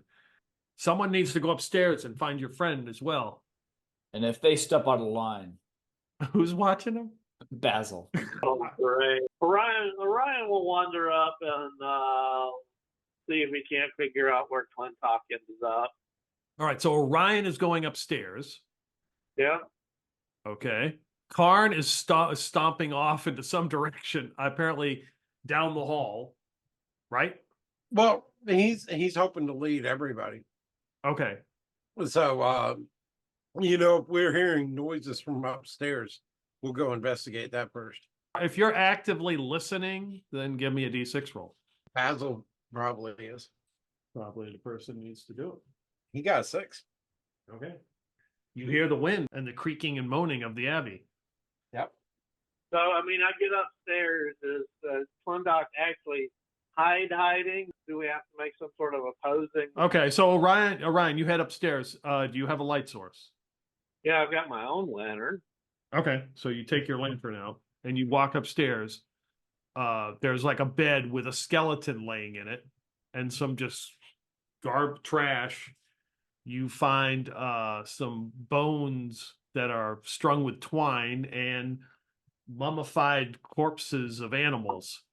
Oh, ain't this a cheery place? I think, Clintock, you see a light come up. You hear somebody come up the stairs. You probably heard them downstairs and whatever they're up to. Yeah. I'm going to wait and see who comes up the stairs before I do anything. Okay. Orion, well, it's Orion poking around with a lantern. He says, Clintock, you around here? Clintock's going to wait for the visual. Okay. Well, are you going to look under the bed? Well, yeah, I'll look in various places. Okay. You look under the bed and you see Clintock is looking at you. What the heck are you doing? Well, I didn't want to be around whatever Mr. Ragged Bones was if I could help it. Let's see about that, why don't we? And I will pull the lantern up and look closer at the skeleton on the bed. Yeah, it looks like a human skeleton. It has no teeth. It has no teeth. So the children have collected those teeth too. Yeah, that's why Mr. Ragged Bones wants teeth. Yeah. So in any case, Clintock does roll out from underneath the bed after being found. Okay. So does this room have a window? Yes, it does. It does have a window that is dirty and it's got a little crack in it. Can I open it? Yeah, with a little bit of effort, you managed to open the window, yes. Good. Separate the skull from the rest of the body on the bed and chuck the skull out the window. All right. Yeah, you throw it down. You see the reflection off the moonlight as it lands onto the grass below and cracks and breaks and rolls onto the ground. Darn, I was hoping for some sort of reaction. Ryan wanders downstairs and it's like, bad story up there. There are all sorts of mummified animals and other bones. And look, I found Clintock. Speaking of which, Clintock, hold still for a second. And Orion comes at you with a fish hook. When Orion does this, Clintock dodges out of the way at first and says, "What the hell are you doing?" You didn't hear. If this is like the legends, we're dealing with a shapeshifter, and only magical weapons hurt it. So everybody's bled for the cause so far to show that they, a normal old fish hook will actually hurt them. So you're up because you were out of sight for everybody for too long. Fine, if you must, but I assure you, it is not me. So does he bleed? It's his hand. Yeah, he bleeds. Karn is walking and he steps forward. And as he starts walking, he says, Mr. Ragonbones, Cuthbert's calling you. Come out and play. He's trying to taunt this Ragonbones. Okay. Basil Bassex is gonna simultaneously take the method of, he like turns to Vi and is like, look here, you little brat. Call if you aren't a demon, I don't care what Karn says. If you're not a demon, then you'll call Mr. Ragonbones so we can deal with him. I can call for him all I want. Mr. Ragonbones does what he wants. He's not gonna listen to me. Well, what does he look like? Oh, he's like, and the little boy's like, he wears a big top hat. Shut up, Bilberry. Don't tell him. We'll get in trouble. How big is he? He's big. Is He's he big? He kind of floats around. Shut up, Bilberry. Don't tell him that. It's a ghost. He's got a big long beak. A big long beak. Yeah. So how far is it from the main building? Bell tower. Probably like 20 feet away. Oh, not far at all. Orions not going to say anything to anybody. He's going to look around for a spare rag. You said this place was pretty well, messy and trash. Mm-hmm. Self a good spare, like still fairly dry rag. Pop open an oil flask. Make himself a Molotov and go splash the bell tower. Okay. So you're walking outside and chucking it in there? No, 20 feet. He can throw something 20 feet. Correct, but you can't see the bell tower from inside. You have to step outside and look around, and that you can see it. Okay. I mean, how far out does he have to actually step? You would have to step out and go around the building. Or if you were to go out the very back, where Zofan came through that door, it's like 50 or 60 feet. You can see the tower. And it's separate from the church itself. Correct. It's kind of offset. So. Hold on. Anybody got any rope? I've got rope. I think I got rope. Good. I'll sort of tie it around my waist and throw the other end at one of those guys and say, yank me back if it goes dark outside. He steps out with his Molotov and aims to chuck it at the bell tower. Okay. Look back. I just look back if these guys look at me or say anything and go, depriving the boogeyman of cover. Okay. So if you step out the back door that Zofan came through, you can see the bell tower and there's a window and it's like 50 feet away. Okay. Get close enough for an easy toss and wind up and see if we can't light a little fire. Okay. Yeah, I mean, you extend, you can get close enough that you don't even make a roll. You can just throw, and the windows are like cracked and broken, and you can just throw it in there. And you can see it quickly ignites, and you can see it's burning inside. And I will quickly make my way back to the chapel. And the kids are just like looking like, what did you just do? Depriving the boogeyman of places to hide. What? What do you mean? Just what I said. They look worried. Felix throws out when you come back in, says, well, let's hope there weren't children in that bell tower. Bell tower? Right. That's where we stay. Where are we going to stay now? And Violet says, probably in one of those open graves we dug. Well, we're leaving. Be it shortly or in a few hours, we're leaving. You're going home to your parents. They don't want us. They want you. Who told you otherwise? They don't want us. That's why we're here. Mr. Ragonbones told us. Their parents don't want us. Mr. Ragonbones is a liar. You're a liar. On my word, by Cuthbert, may he strike me down. I have never told a lie. Sure. Have you ever met Cuthbert? Have you? I have seen him in my visions and in my dreams. I feel him in my heart. Orion just has to speak up at that point. Hey, just like Mr. Wagonbones, right? You see him in your dreams and you feel him in your heart. Every night and every morning I pray to Cuthbert, and Cuthbert sees me through every day, safe and sound. Sometimes there are challenges. Sometimes I get worried, but I always know that Cuthbert keeps me safe. This guy's a tool. Cuthbert's going to see you safe too, tool or not. So about 4 turns have passed total. So it's like 40 minutes have gone by. You hear a noise like a door opening somewhere in the Abbey, because you can hear it, and you hear it opening, and like it closes, and maybe it's like, it's like closing and opening kind of. Oh, Karn's hot on checking that out. Let's go check and see what the hell that is. All right. So if you just walk down the hall and go, if you go straight, right, you went out the door where Orion went, but halfway is a door to your right. It's just a wooden door, and you can hear that the noise was beyond that door. Sir Rickon says, should we all go? I mean, it could be some sort of trap. Should we, who will stay with the children? Felix just says, I'll watch the brats. But he does pull out his silver blade. Clintock is staying on the stairwell or staircase, like hidden in the shadows. Okay. All right. Felix is with the kids. Karn is ready to go through the door. Sir Rickon takes out his short sword and his shield and takes a couple deep breaths. He's like, okay, call me a damn coward.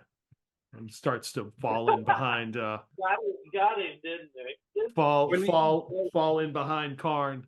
When Karn hears that, he turns around and says, Cuthbert understands. We all have weak moments at time, but you're here.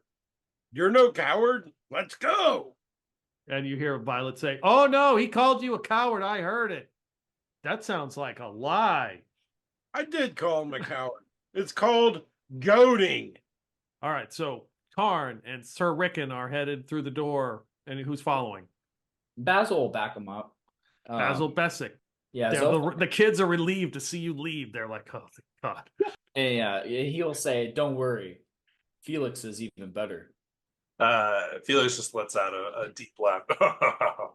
Yeah, what's up with his arm? It's so much bigger than the other one. Is he some kind of freak?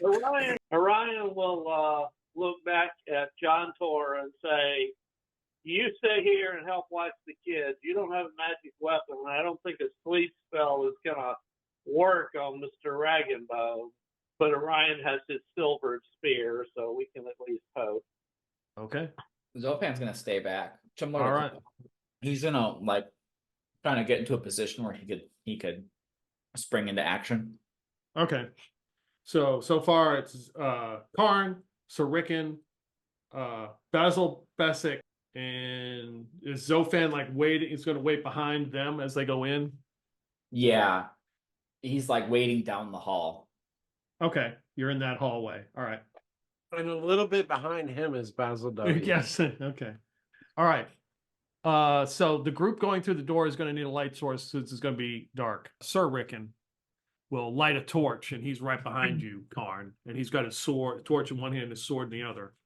You open the door to this room, and you look to your left and your right, and to your left there's a dais with some kind of statue it's probably 9 feet tall. It's intact. It looks like a saint, but it's got moss and it's dirt. I mean, it looks like it needs a serious cleaning. And then to your right is another dais, but it looks like there was probably a statue there, but it's gone. You can see where one had sat there. And ahead of you are 2 basins. They're just the wood is kind of rotten, but you would figure in your experience, they're probably basins that they put holy water and stuff in. And beyond that are 2 curtains that sit in between an altar. I mean, on either side of an altar. And the curtains are just kind of rotted faded. You know, they got holes and stuff in them, but they're like blowing from some kind of breeze. They're just, they're moving. You see that, Sir Rickon? This Dragon Bones is fleeing our goodness. Scared, frightened, little Dragon Bones. He doesn't say anything. He's just kind of looking around, looking at everything. So you, let's see. So you, Orion, anybody following behind Orion? Clintock is out on the stairs hiding. Felix is with the kids. Zofan is like in the hallway with Basil Wilberforce. Mm-hmm. Okay. And Tamul is with the kids. Does Karn recognize any of the statues, the saints? No, John Torp's with the kids too, because he doesn't have a magic weapon. right. So. Okay. So John Tor's with the kids. Okay. I mean, your thought is it's a saint, but not one you recognize. Maybe if it cleaned it up, you'd be like, oh, that's Saint so-and-so, but it's hard to tell. Okay. And Sir Rickon kind of walks, he's got this torch and he kind of looks over and he's like, that's probably St. Clewyd. Seems to be in pretty good, seems to be intact. I'm surprised after all these years. Bring the light. Let's check out this opening here. He goes up to the opening on the left with the tatters blowing in front of it and wants to look inside.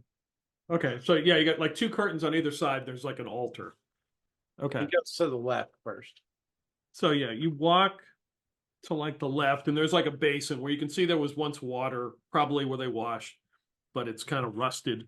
And then beyond the blowing curtains, the door looks like a chapel. So the door to the chapel, as he gets up to the altar, beyond that, well, you've got a lantern. So, the lantern hits it.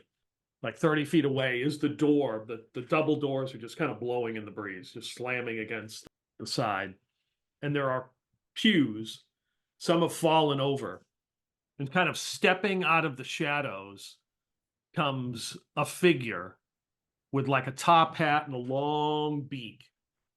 And it sort of like hovers over the ground as it moves past the pews.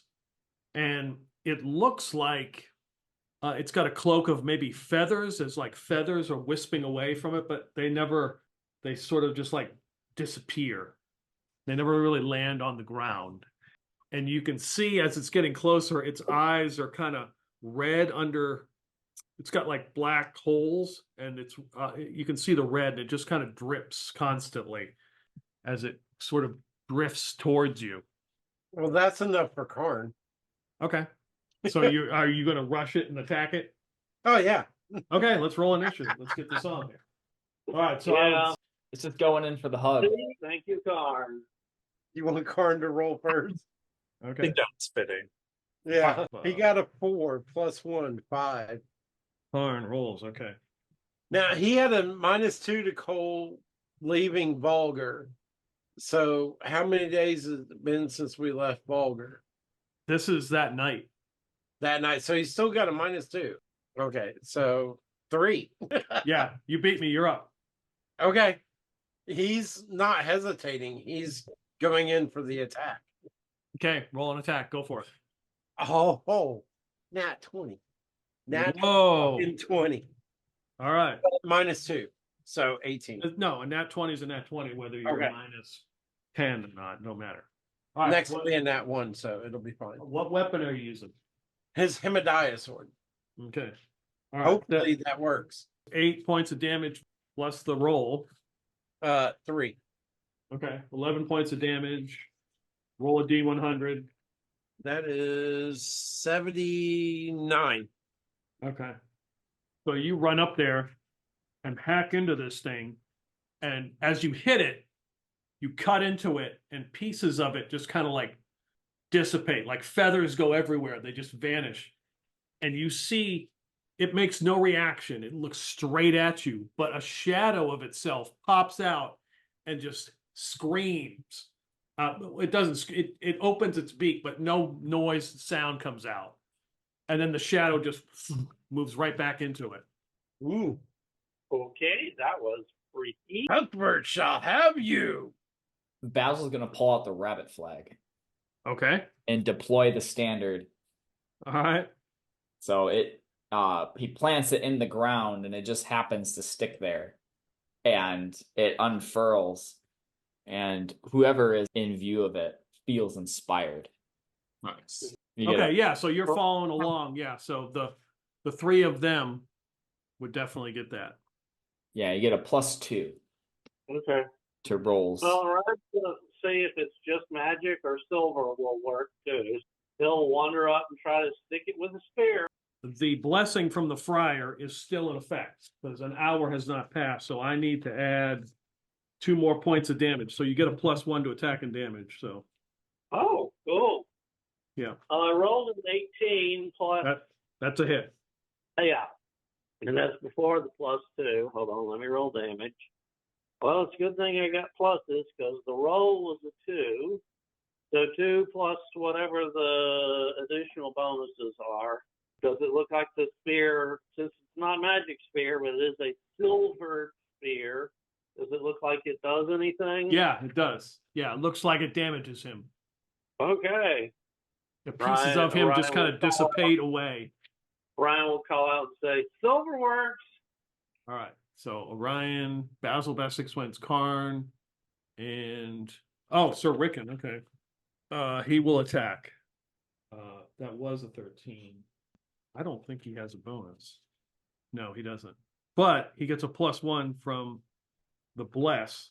So that is a hit as he swings his short sword and he just like swings right through it. And it doesn't seem to affect it. And you can see that there are like feathers and stuff on his sword and they just kind of like disappear. Okay. All right. So let's see. It is its turn. I have to resolve the critical first. So the critical hit was it had to check morale. So you made me, so Karn's hit caused it to make a morale check. It fails. So it instantly flees. And how it does that is it's kind of steps back and turns into a flock of birds and just goes right out that door.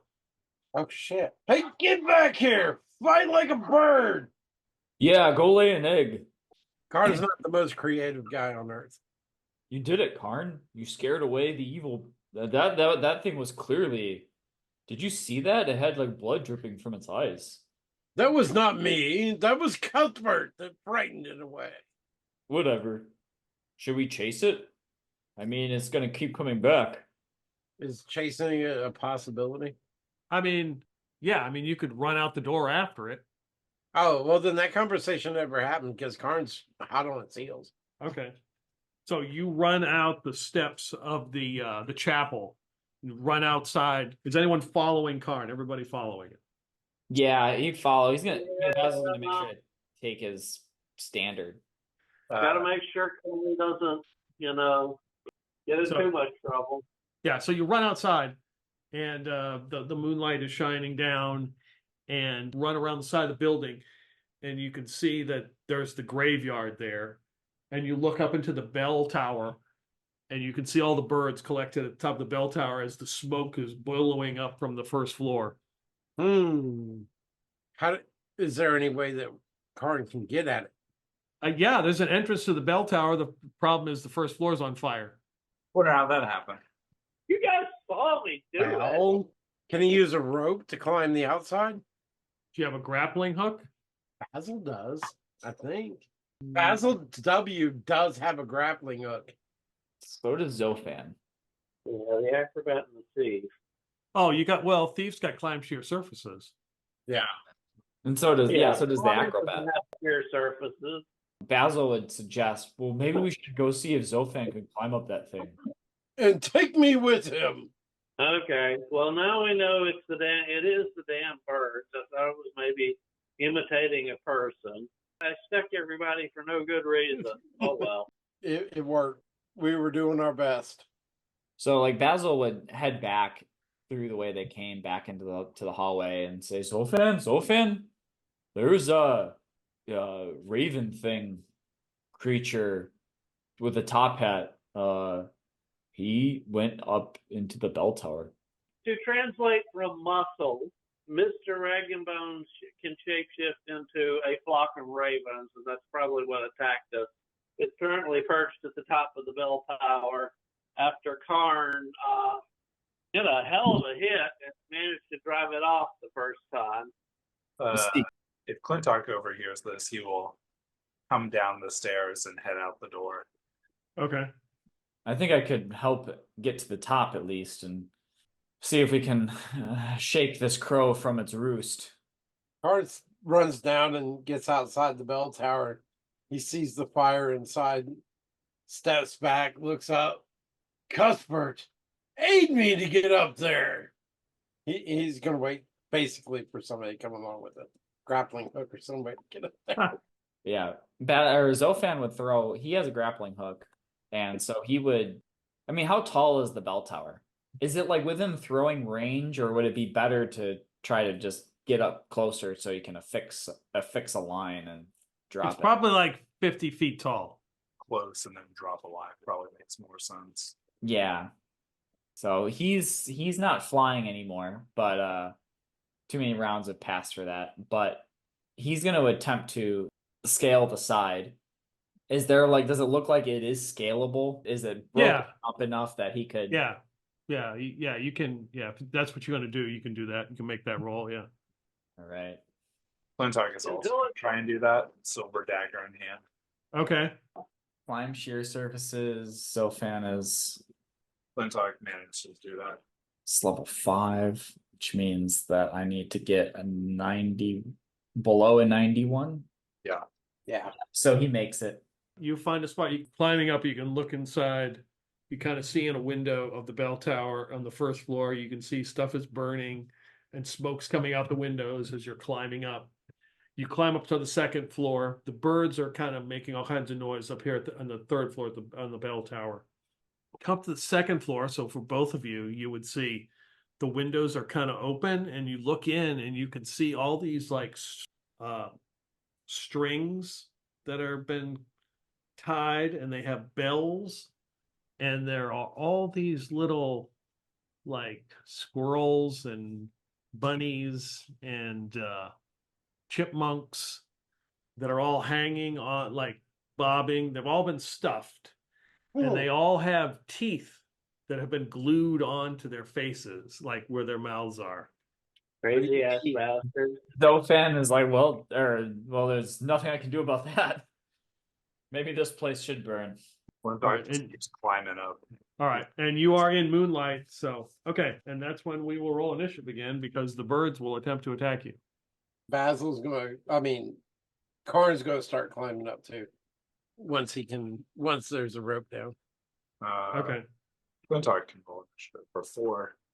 2. So you're up first. You see the birds. You're about halfway, probably 30 feet in the air, and they just come swoop. You see them, and they come taking off from the bell tower, headed in. I'll say, I would imagine you're not on the same side, right? So odd is Clintark. Okay, so Clintark, you see them headed towards you. Okay. I'm going to try and get close to the wall and get ready to stab it at it as it comes by. Okay. All right. Yeah, you can give me an attack roll. 15.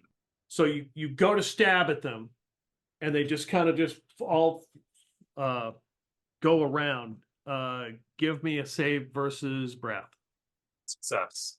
Okay, they move really fast Gotcha. and swoop right past you. I figured we'd just do that since you were going to try to stab them. Yeah. What's everybody else doing? Well, Zofan is going to continue to climb. Okay. How far would he be able to get in this turn? You probably get 30 feet, so you're about 30 feet in the air. Oh, so we started at ground level. Yeah. Okay. Gotcha. Orion's going to try something. It might not do much, or it might do great. Who knows? Fairy fire. So the reason I say it might not do much is the size of targets. If the caster is below 5th level, I'm not. Am I 5th? Yeah, I'm 5th, aren't I? Wow, amazing. He survived that long. Okay, at 5th level, 2 human-sized targets or 1 target up to 10 feet tall can be affected. But I'm not trying for human-sized targets. I'm trying to get as many of the damn birds as I can. Okay. Yeah, so you what does this look like when you cast it? They are outlined in a lambent green fire. Counters invisibility, and in low light conditions, attacks on the target will get a +2 to hit. Okay. All right. Yeah, if they light up in green, so this is a green flowing flock of birds. That you now have a better chance. Yeah. Okay. Very nice. Sort of like your rabbit thing, but much more situational. So it sounds like the acrobats and thieves and such are climbing up, but they haven't dropped the line yet, right? That's correct. Correct. So Karn is still on the ground. Yep. Well, he's still going to try to. He's got a spear with a rope, and it may not work very well, but what else has he got to do? He's going to try to spear one of these birds with a spear. Okay. Go for it. 14. Okay. Minus 2 plus 1. Plus So 2. So 13. you throw it, and the 15. birds, yeah, the birds seem to evade it and then swoop down. Give me a save versus breath. All right, so that is a 9, so it failed. All right. You take 2 damage and save versus breath, and now save versus death. Save versus death. Oh, 3. Okay. You gonna get some of that mange power? All right. So that's 2 attacks it's made. Who else is doing anything? Who's outside? Basil Wilberforce is climbing, right? Yeah. Okay. Yeah. Basil's climbing. Zophan's climbing. Flintock's climbing. He Felix. attacked. Okay. Felix. Felix, getting bored of watching the children, just says to Tamul, "Stay here. Make sure to move," and charges outside. Okay. And you see the flock flying around. Gotcha. If you have a ranged weapon you wish to use, you can use it. I do not. Okay. This time. Basil's gonna throw a Percival rock Okay. at these creatures. Oh, what? Wow, would you Oh, believe? your magic rocks, right? Yeah, would you believe that is a 22? Oh yes. Is that a nat 20? No, it's a 19. Okay.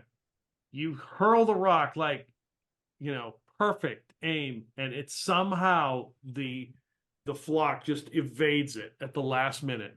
Give me a save versus breath. Oh, What do wow. you think? I'm going to use my hustle point. Wow, would you believe that? Same roll, that's a 2. So that's a fail. Ooh. Okay. You take 3 points of damage and another save versus death. Oh, wait a second. You critically passed that, didn't you? I did. Yeah, don't roll. You're good. You don't need to roll again on that. Well, it's good. That works out.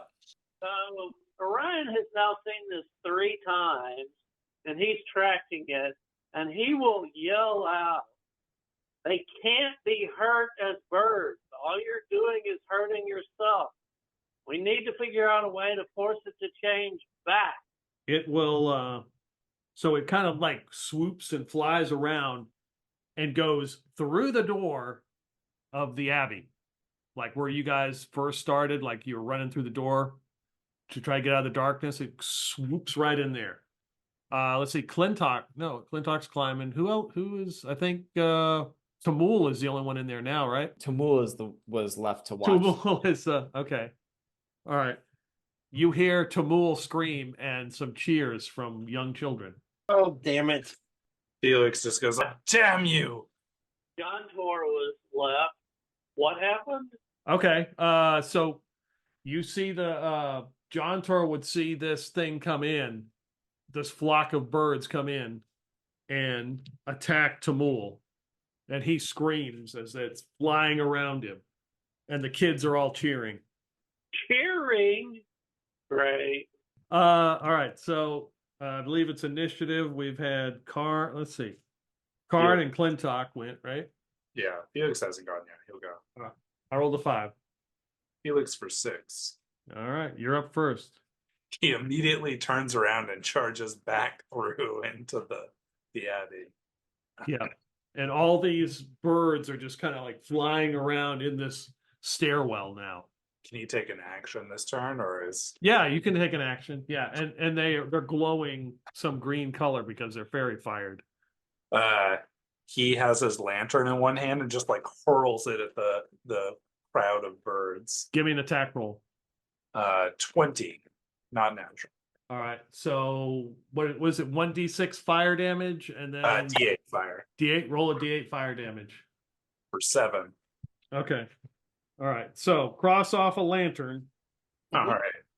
And that lantern hits the birds and just explodes, and some of the birds start burning and falling to the ground. Yeah. Hey, fire affects it. I knew I was right to burn things down. It will be 8 damage because of the blessing from the friar is still in effect.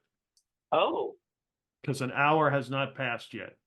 Yeah, Okay. because that lasts 1 hour. Okay. So yeah, that's the first attack. Lintark is going to keep climbing up the tower. Okay. Yeah, if you climb all the way to the top, you come up to, there is a bronze bell at the top of this tower. Seems to be in pretty good shape. Clintock, knowing Clintock, he would say, it's probably worth some money. I thought. There's this like weird like knickknacks up here, like buttons and like phalanges and pieces of rib bone and stuff like that. He's just going to annoyingly ring the bell. Ding, ding, ding, ding, ding, ding. All right. Okay. You're ringing. The bell is ringing. There was an explosion inside the. Can Karn, since Karn's still on the ground, can he make it back inside?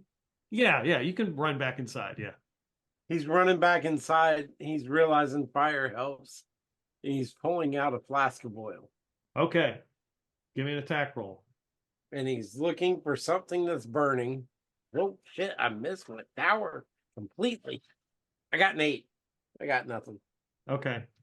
All right. You missed with the flask of oil. Mark that off. Yep. All right. 5 flasks left. Tamul's like, careful, careful, as the birds are burning on fire above him. It's like, watch out. Who's next? Basil Wilberforce hadn't taken a turn. I guess he's climbing back down the tower. All right. He climbs back down the tower. Getting dizzy. well, wait a minute. This is round 2? Right. I'm going to be running in and seeing the burning flock of birds. I'm going to try to burn them all also. I mean, burn the birds also. You know, right. another Molotov wings its way through. Boy, this whole place is going to burn down shortly. 13. Do I need to start checking pluses? We got plus 1 from the bless, 14. We got plus 2 from the fairy top fire. Yep, that's going to be a hit. Roll damage. 7. So you get a plus 1 from the bless. 8 8 damage. damage. So more of the birds are caught on fire and burning, and there's like 1 just circling. All right. Anyone else? Yeah, I think Basil's gonna run he's gonna run in, back to where the kids are. Okay. Yeah. And he's realizing that he doesn't have anything that's magical that could actually attack. So I think the best thing that he could do is just serve as a distraction so that the people who have magical items could like hit them. Fireworks too. And he doesn't really He have doesn't know that yet. Yeah. Well, actually, he does have this prosthetic hand carved with from white alabaster engraved with runes. He might try to slap it with that hand or something. Okay. All right. I have no idea what it does. I just wrote down that I have it. Okay, you can roll. Wow, actually, that's gonna work. That's an 18. All right. You go to strike. It looks like a true strike, but the bird flips out of the way.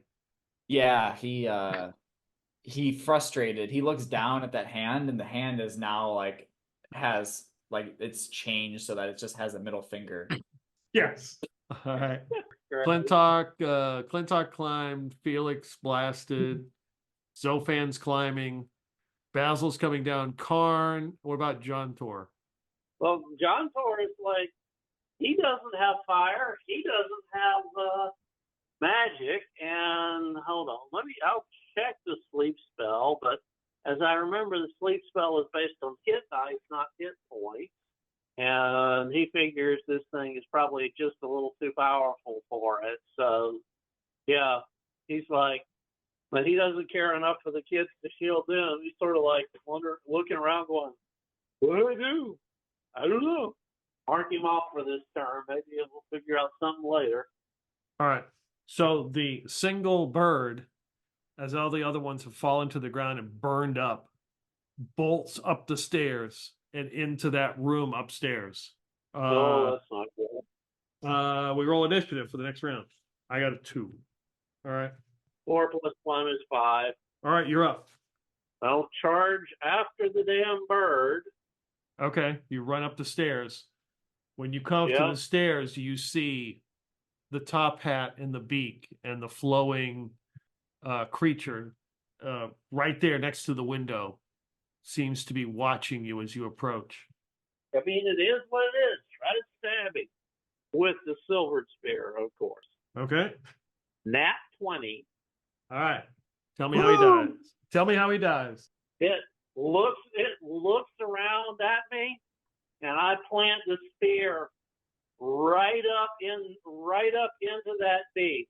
I mean, just straight through that beak and out the back, pin it to the window frame. There we go. Whoa.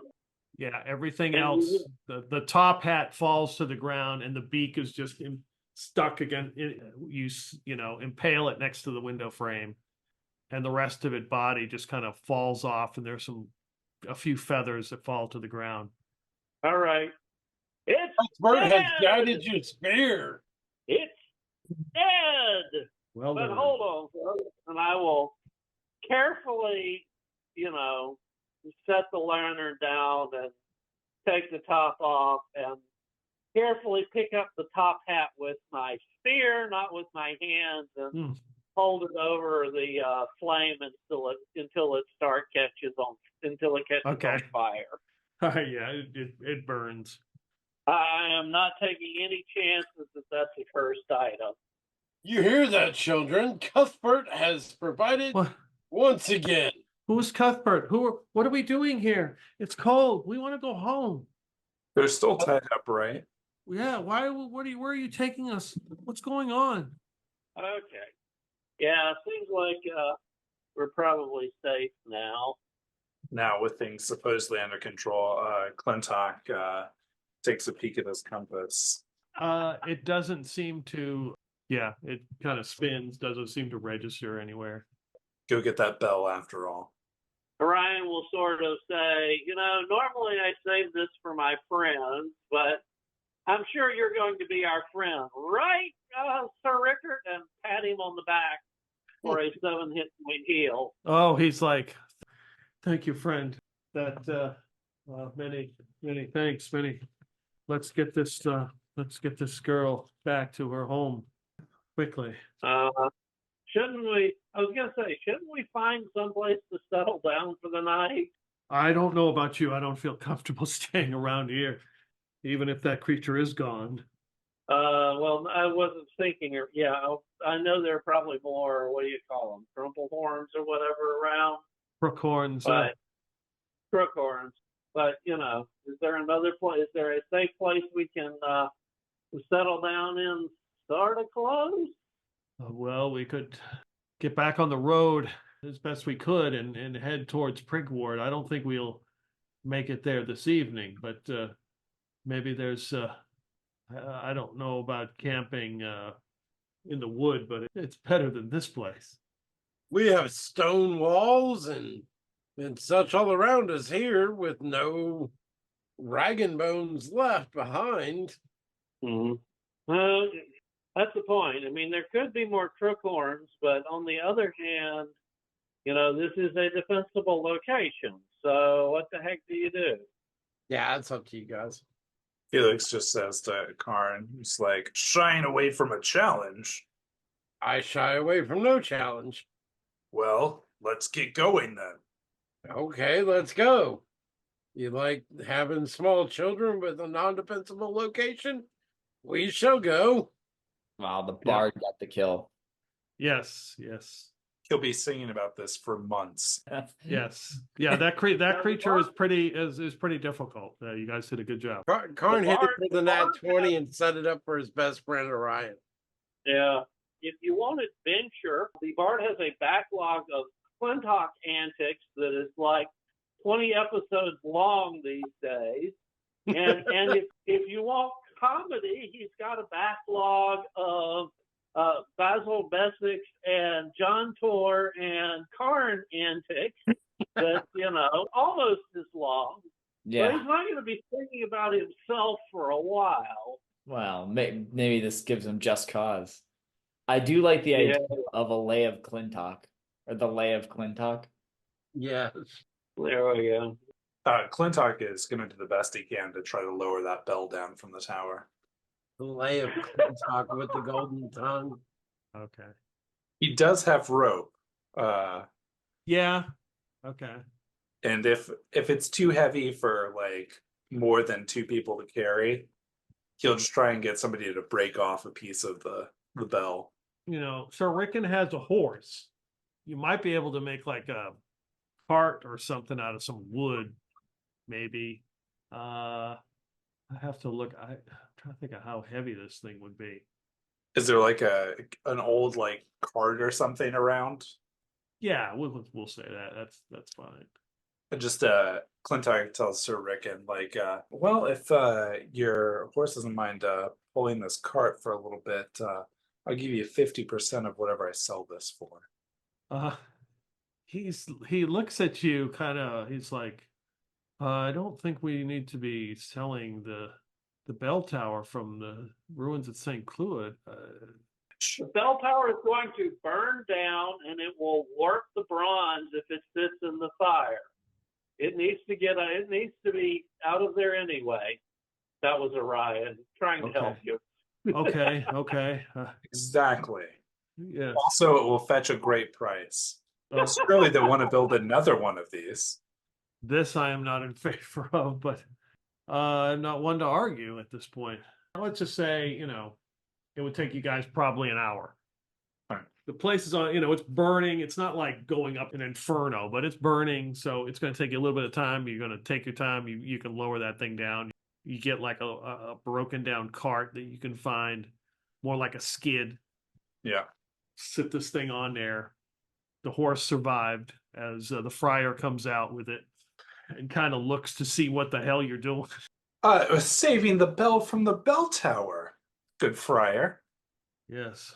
Well, it will ring with the praise of St. Clewyd. Yes, Clewyd. For another day, at least. At least. Sir Rickon says he says there's no way we can get to Prigwort tonight. It'll be way too late in the evening. And considering you guys have kind of been going all day, you were just in this fight. His suggestion, he doesn't want to stay here. This is way too much. I mean, he just thinks this is bad mojo. Yeah. But it's up to you guys. That's what his suggestion is. We should leave while we have our wits about us. Well, yeah, there is a point. As soon as that bell tower actually starts flaming up a bit more, it's going to be, a big beacon to whatever else is around here. So being well out of range when that thing turns into a beacon is probably a good idea. Let's see. What's this Prigwort? Yeah. How far is Prigwort from here? Prigwort is about 12 miles from here. We'd have to travel the rest of the night, basically. Yeah. Right? Just find a good defensible place. I mean, how tired if we traveled the rest of the night to get to Prigwort, and if we just made like a forced march, what kind of position would that put us in as far as would we be able to? Would we take there's not exhaustion in this? No, but you'd make con rolls like you were doing before. Gotcha. So, yeah, I mean, in theory, you could be saying, we're going to push all the way through. I make con rolls. There would be random encounters. You may not get any random encounters. It may be just a breeze. Or you could end up with a random encounter and, at negatives, fighting might not be good. It seems like Sir Rickard, or whatever his name is, wants to get the heck Rickon. out, but we can't. What? Rickon. Rickon wants to get the heck out, but we can't make any actual settled place to stay until way too late. So I guess head out and look for something along the way. Something defensible along the way. Okay. So are the kids still tied up? Orion will quiz them on, Mr. Wagonbow and see what they're acting like now that it's dead. They don't recall that name. They don't know who that is. Good. They're out of it. Just, unless anybody objects, I'm going to take off their ropes. Felix just says, "Oh, if they run away in the night, you're going to want to chase them. My vote's for keeping them tied up." Yeah. Ryan's like, we've got fire, food, and John Tor goes, "Don't forget wine." We don't feed kids wine. Why not? I drank wine as a kid. That explains so much. It's not just about them possibly being an enemy. It's about them possibly getting spooked and running off and getting lost in the night, right? Well, I mean, if people start to bitch about untying, I'll look at them and go, "Fine, you deal with the brat." Felix just goes, "Fine then," and lashes a part of the rope to him. It says, "You're not getting more than an arm's length away, you brats." There you go. Karn stays close by to Felix. Says, "I'll help you keep an eye on these kids." All right. Just goes, "Huh." The friar says, we can put them on the horse. Let them ride on the horse if you wish. Even better. And Felix just goes to lift them up onto the horse, still tied up. Okay. Still right. tied up. All right. So you're walking in the moonlight as it shines and hits Felix's armor and glows around everyone, and make your way on Sweeney Road as you head back out of the Abbey, watching the bell tower burn. And Felix will get the lantern that was not broken. Yeah. Okay. Good idea. To replace his broken lantern. Okay. Good. That's a good call. So there's a little bit of moonlight, so you can kind of see where you're going. Are we trying to make it all through the night, or we just try to get somewhere safe? I mean, so Reckon says, if he doesn't, pushing to Prigwort, he says, might not be the best thing, just because, we're going to be very tired, and he's exhausted. Right. He's not in any kind of position to tell you guys what to do. Well, Cuthbert will provide wherever we are. Certainly he'll look out for the auspices of these small children. Yeah. All we have to do is get away from the environs of this abbey here, and we should be fine. As if we can find a place that we can make camp in, we should start looking. Okay. Right. This is I'd imagine this road is decently traveled. There must be some clearings or campsites that have been used before. So the friar and Sir Rickon moving along, and they come up to you're on it's a path called Sweeney Road, and to the left of you, you can hear every once in a while water. And he says there's a creek, we'll be coming up to the Groaning Lock at some point.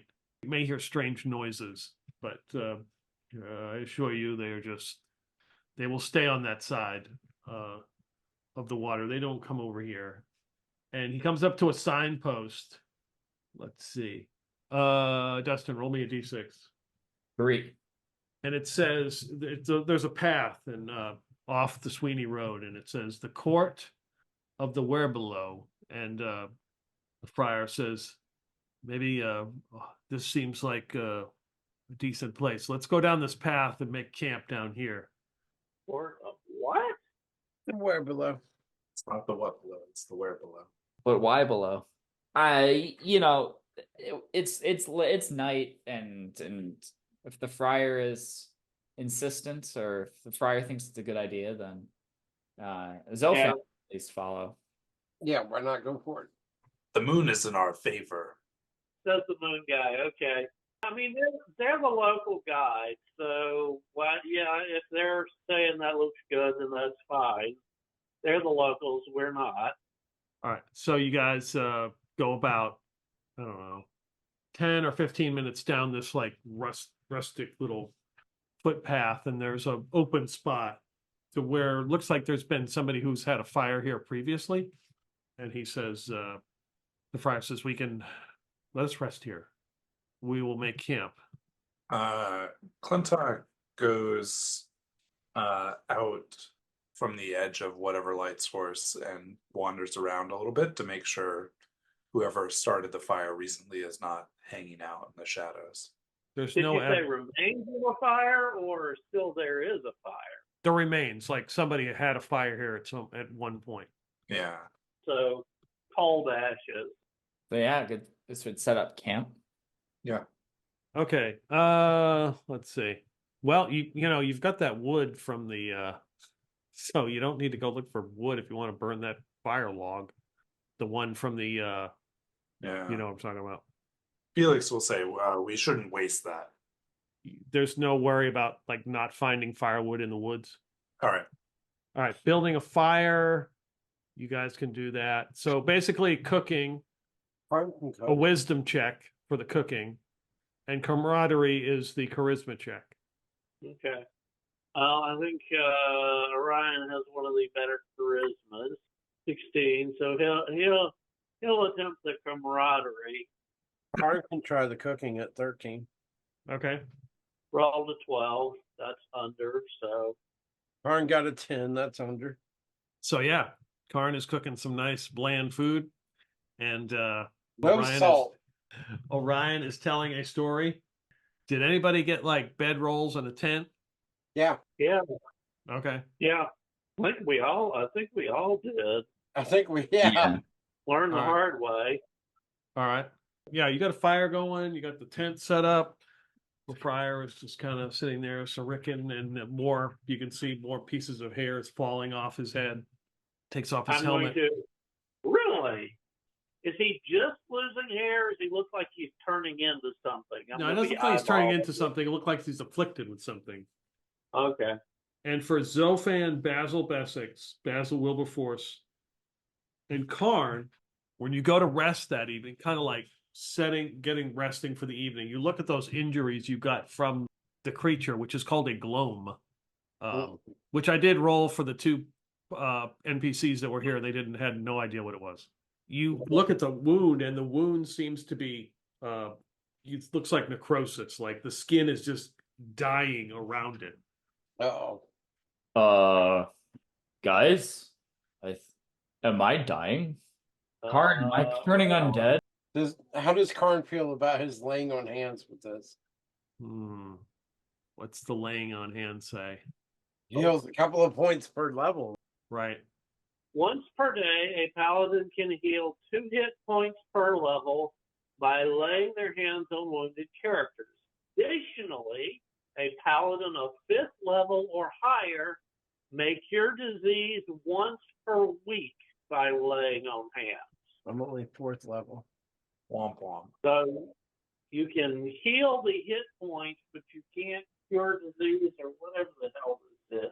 I mean, just practically speaking, you should burn the lay on hands because there's several people down hit points, and they might not all come back after rest.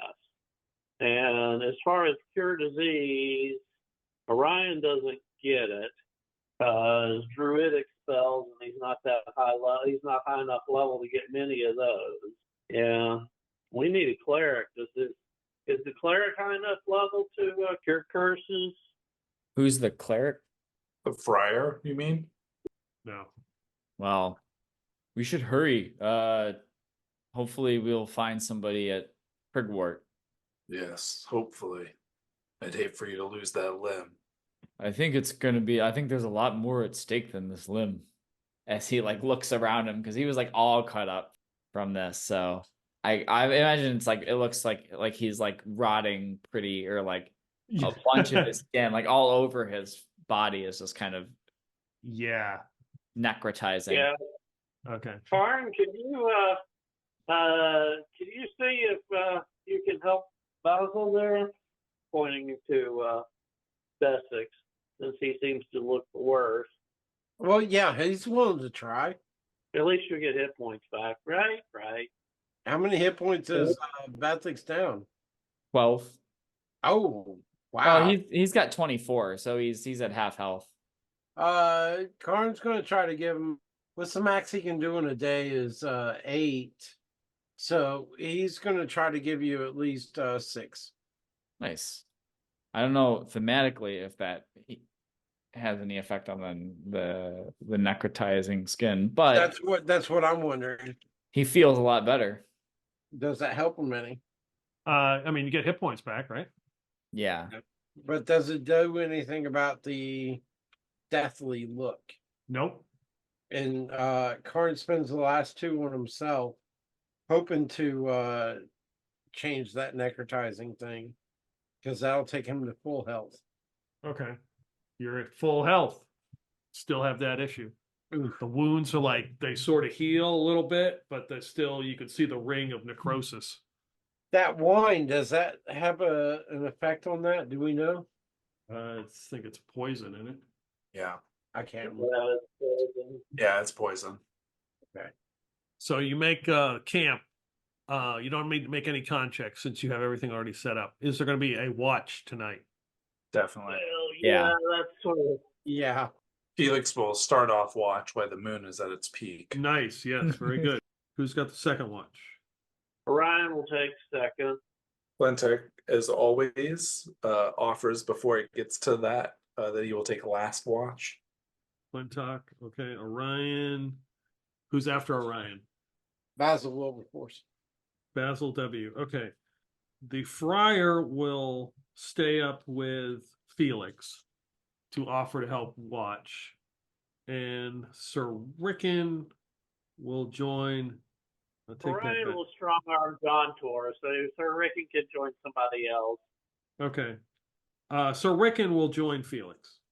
Got it. And the friar will join Clintock because it's early in the morning. Karn will stay up late for the first watch. Okay, yeah, that's fine. Felix, Sir Rickon, Karn. It's evening. You guys are, you can hear faintly like owls, and then every once in a while, what sounds like a snort, like a boar or a pig snort, but it's like very far away. It's like echoing through the woods. It's very strange. And Sir Rickon looks at you, Felix, and says, "We're safe here, even though it is mating season." Yeah. Yeah. What creature is that that wishes to mate with us? Not with us, no. That is on the Isle. Those are the night boars. But how do they taste? Night boars? I don't think you'd want to eat one. Fair enough. All right, give me a D6 roll. 6. Okay, your watch passes without any event. So Rickon, you can see, is cleaning up his armor. He checks on Violet. The kids are like resting. He's like checking on them. He says, he also says to you, Felix and Karn, he says, Lady Harrowmoor will be very happy to see her daughter back. She has offered a reward, though it's not well known.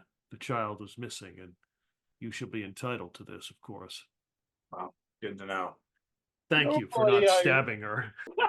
Normally I require no reward, but perhaps she has some an extra set of plate mail laying around, so I can return this borrowed armor that I'm wearing.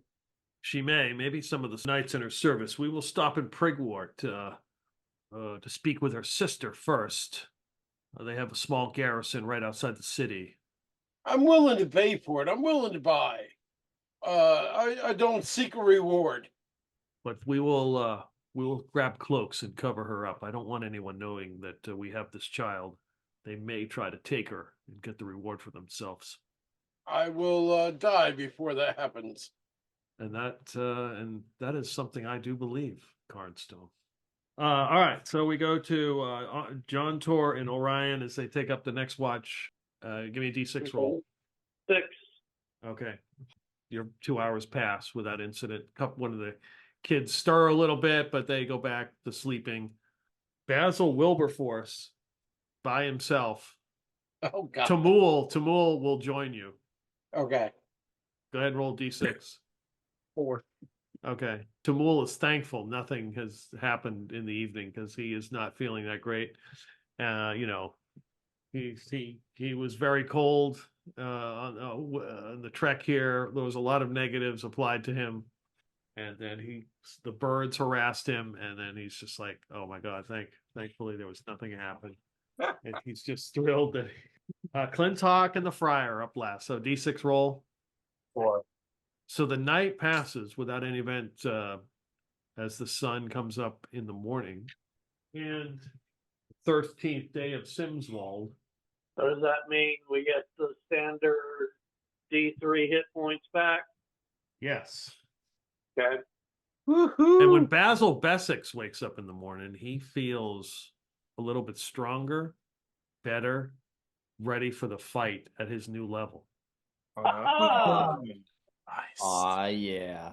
And I think the same can be said for John Tor. Nice. Basil W rolled a 6 on a D6. I take that as a 3 points on a D3. Okay. Contour is But he's feeling so- better. So Rickon grabs some blankets and stuff, kind of wraps up Violet so she doesn't look, kind of covers her face. Like all you see is her eyes. We don't need anyone knowing who she is. And he looks at the bell that you have, and he's like, I really can't do anything about that, but we can just. So Just says, we can't leave such a fine piece of craftsmanship. He gets a second level spell, but he doesn't have second. But he has to learn them, and there's nobody to learn from, so he's screwed. Oh well. Damn. For now. Oh yeah, he's jonesing for another mage that he can beg, borrow, or steal spells from. you guys head out on the Sweeney Road again. Somebody give me a 2d6 roll. I'll do it. 7, completely average. All right. It's a warm day. It's nice. It's nice spring day. Okay. And you make your way to the outskirts of Prigwort. Mhm. He lets you know this is a town that is basically known for its brewing. It's actually run by a council of brewmasters.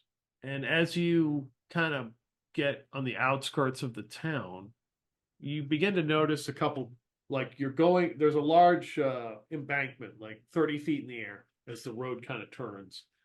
And you see a couple figures up on the wall, up on the embankment, kind of looking down at you, like they're like watching you. Sir Rickon says, don't worry, these are friendly. They don't stab anyone. Lintock just sheaths his dagger. And you see a couple soldiers come down as they notice that they kind of notice Sir Rickon and his House of Harrowmoor symbol. And he says, Sir Rickon says, yes, I need to speak with your commander. Kind of look at him. And they kind of look and they notice the whole gaggle. And very well. They don't seem to question him. You kind of make like a path. Tamul says he will wait by the horse. And Sir Rickon takes Violet with him. And the friar says, I'll wait here with Tamul and the other 2 children. Oh, hey, look, everybody there. No, sorry. Yeah, is there like a temple, chapel, something here that we can get our compatriots looked at? One of the soldiers says, no, this is just an outpost. Sir Rickon says, I need to speak with Hilda Harrowmoor first before we enter the town. So they kind of go through like a path and a couple not really an obstacle course, but like a trench almost, and step over a couple things, go through a couple little gates, and you come up to an entrance, a wooden door, and on it is engraved thorn, hammer, and grail. It is the model, and Sir Rickon says it's the motto of the Order of St. Sedge. You open up and there's all these like barrels and supplies and stuff like that. And you guys come in, and this woman approaches who seems like she's fairly tall, probably late 20s, with like black curly hair. So not somebody who you would expect to be a military commander. She does not give that look. She definitely is somebody of probably nobility, but doesn't seem to be that. And she looks at all of you and says, what is the meaning of this visit, I may ask? And as she says that, she looks at that girl and sees her and just sees her eyes. And she's like, is this what I think it is? You don't really want Karn to speak, do you? Well, Sir Rickon is with us, right? I mean, yeah. Karn's willing to talk, but do you really want Karn to talk? Sir Rickon, like he hid her, so that others wouldn't see, but didn't explain why, and we didn't think to ask. Yeah, he only told a couple of people. Oh, okay. I thought he explained to everyone that, people might kidnap her for the reward. Oh. He told that to Felix and Karn. Gotcha. Oh, okay. Sir Rickon also brought us to this woman, this order. St. So, Sedge. yeah, okay. Then he's the one who should be talking then. I'll sort of look at him and... Yeah, he says, yes, Lady Harrowmoor, this is who you think it is. And she just kind of grabs the girl, gives her a big hug, says, and she looks at the rest, who do I owe the honor of this? This is, you have done a great deed for House Harrowmoor. Who do I thank? I am Knight 7 Steps at Dawn. I serve Lord 3 Moons Waxing. She looks completely puzzled because you have just said basically you are a knight of an elven prince in your life. All thanks are given to Saint Cuthbert. I don't know who that is, but today, yes, I will thank this Cuthbert. She's like, proceed to tell her all about Cuthbert. Oh, God. Yeah. To make more sense of this, we're an adventuring group looking to go elsewhere in the Dolmen Woods.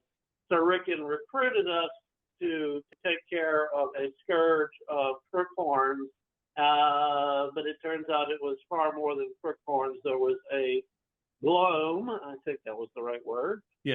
There was a glome who had kidnapped these children. Is now serving as a cute little spear ornament. St. Cuthbert decided to intervene and make short work of this globe and bring your family member back to you. All glory to St. Cuthbert. Well, my order is charged with defending the church from invaders. You have done a great thing here.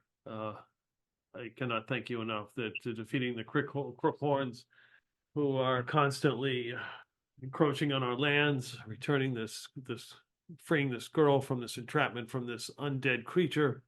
Well, part of that is we will need directions to the closest allied church because the undead has left some sort of curse or lingering disease on our friends.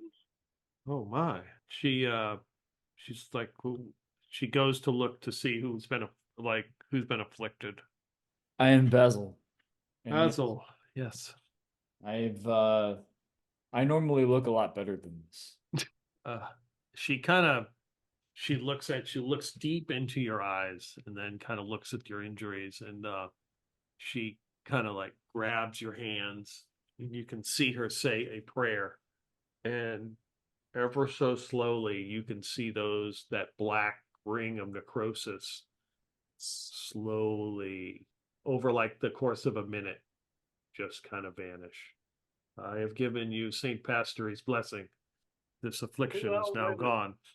Who else was well, Karn is still afflicted, right? Karn and Basil W.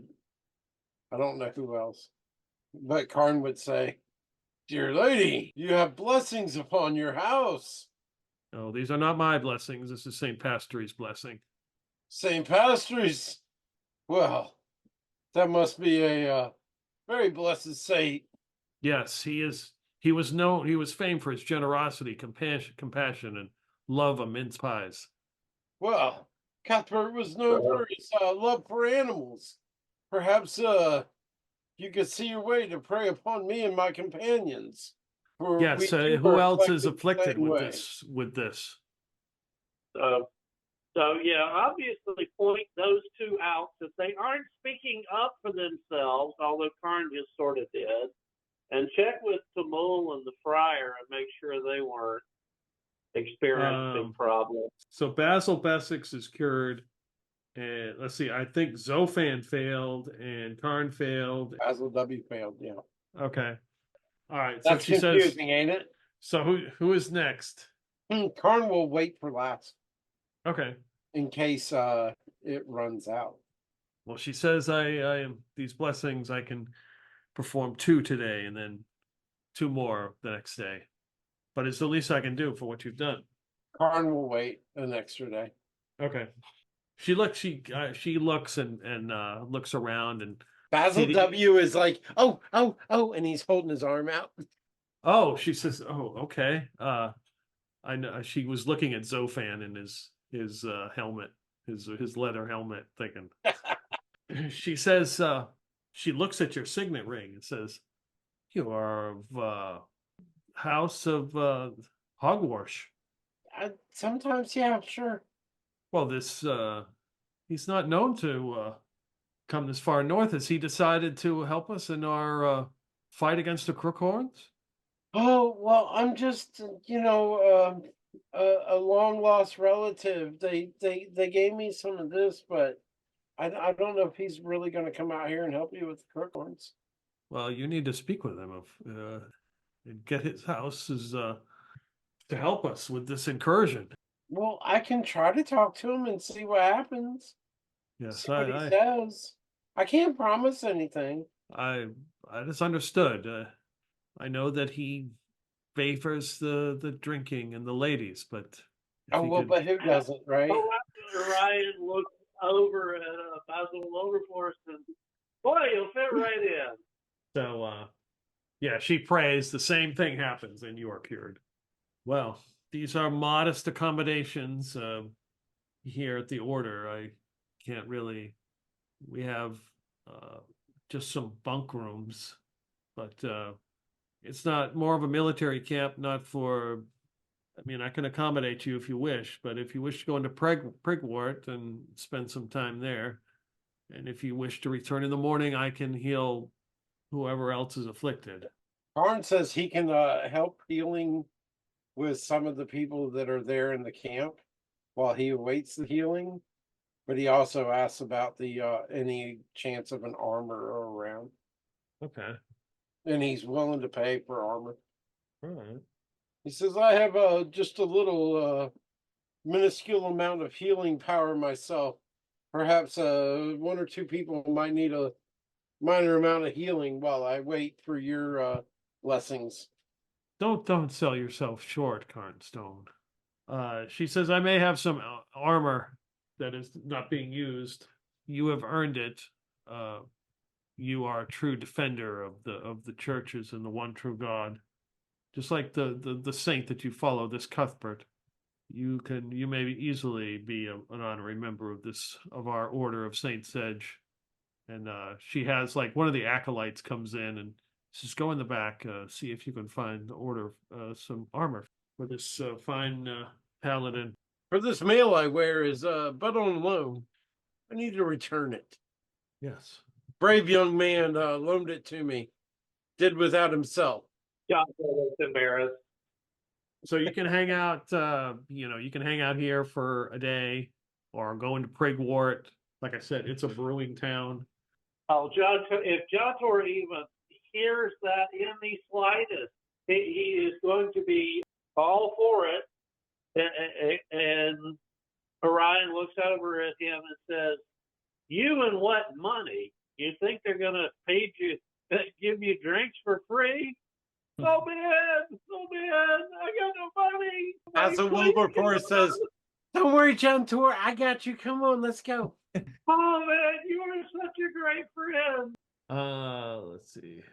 So yeah, John Tor is going to be all over. Of course, he's also going to probably piss somebody off because he's this teenage bathtub brewer, and he's going to be commenting on, master brewery shit. So That's okay. Basil Wilberforce has got plans for him. All right. So in town, there's a market square. You can go to the Oaf in the Oast, which is a tavern and baths. You can go to the tailor. You can go to an inn. You go to the jeweler. You go to another inn, an herbalist. There's a church, another inn. Those are just the marked stuff on this map. But it's let's see, what's the size of this place? It's like 2,800 people. okay. While John Tor is getting drunk, or presumably Basil Wilberforce is getting John Tor drunk, but that's the other way around. Orion's going to restock like rations and oil. Okay. Yeah, that can be done. Sir Rickon they're going to detach the bell here, and he is going to take his horse with Violet and go north up to Harrowmoor Keep. All right. Clintock is going to go to the church and see if anyone wants to buy a bell. Okay. We recognize this bell. And Felix will also go bar hopping. There we go. All right. Let's go get in some trouble. I mean, let's have fun. Yeah. I just want to drink for the day. Day beers it is. Yeah. Basil would be up for that. Especially now that he's healed. Yeah. He would be interested in going into one of the 3 inns and trying to have an ale. He might not be looking to compete, but he's gonna keep his eye on what the local competition's like. See if there's any arm wrestling tables he could shark his way up at. Okay. Okay. Oh yeah, Orion. It probably won't take too long to buy a few supplies. So Orion is going to go, find one of the inns that looks like it could use some entertainment and insert himself as the bard du jour. See if he can't bum, free food and drink off of the owner and keeper in return for playing. Okay. Basil Wilberforce is looking for the bartender who is willing to mix the strongest drinks for decent tips. All right. John Torres like, no. I heard this place is known for its brewing, not its distilling. We gotta try the local brews, man. How is Basil Wilberforce dressed? He's dressed for his road dress. So he's got his really good clothes are back on the yak. Okay. But I mean, he still is dressed nice for a traveler. Like he's got the upscale traveler clothes on, Like his leather armor is dusty and dirty, but you can tell he spent good money on it. Okay. All right. So at the Oaf and the Oast, basically you can go get some drinks and then sit in these large like baths in the basement that they stoke with fires. Yeah. So you can have a drink while you're getting a bath. And it's basically groups of 4. He hasn't had a bath since he got those baths in that the one city. So it's been a few weeks. And he got spoiled, so he's gonna try to talk everybody into going down there and having a big bath. All right. Hot tub and beers. Where are the ladies? Yes. The 2 buxom barmaids, Gaudy and Blessy, Buddy and Blessy. Yeah. Oh boy. Yeah, and the reason I asked about that, it says patrons dressed in fancy attire or putting on fancy airs may be barred on sight for no reason. That's for no real reason. So luckily you did not have your fancy clothes on. Oh yeah, he's in his travel garb. Yeah. Which, while it's, I figured his travel guard is not like it isn't showy or dressy, but it's well made. Yes, the baths and the basements under the floor at the main bar, attended by Gaudy or Blessy, is 1 gold piece per person. And so it's 4 gold basically for us to go down there and hang out. Yeah, pretty much 5. Just call it 5 gold pieces, and everybody will get a 2-pint stein of Haggard's bitter. All right. You'll get a bunch of drinks. It's 15. Well, if I hand them a platinum piece, that's enough to double it up, right? They're just like Gaudy and Blessy are both down there. Yeah. Jontor's making a teenage fool of himself. And keep the beers coming. I know exactly how he's doing it. He's trying to make himself look like a brewing expert to Dottie and Blessy. Yeah. They're smiling all the way. And keep the beers coming. That's right. They are your best friend. Nice. Jontor, Basil, Wilberforce, who else is in this? Felix. Well, if Orion hears this place has baths, he's going to show up there anyway. All right, Orion is there. Basil Bessex would. Okay. I think Zofan would just be kind of keeping to himself. He might be just exploring the town alone, kind of feeling not like being very social.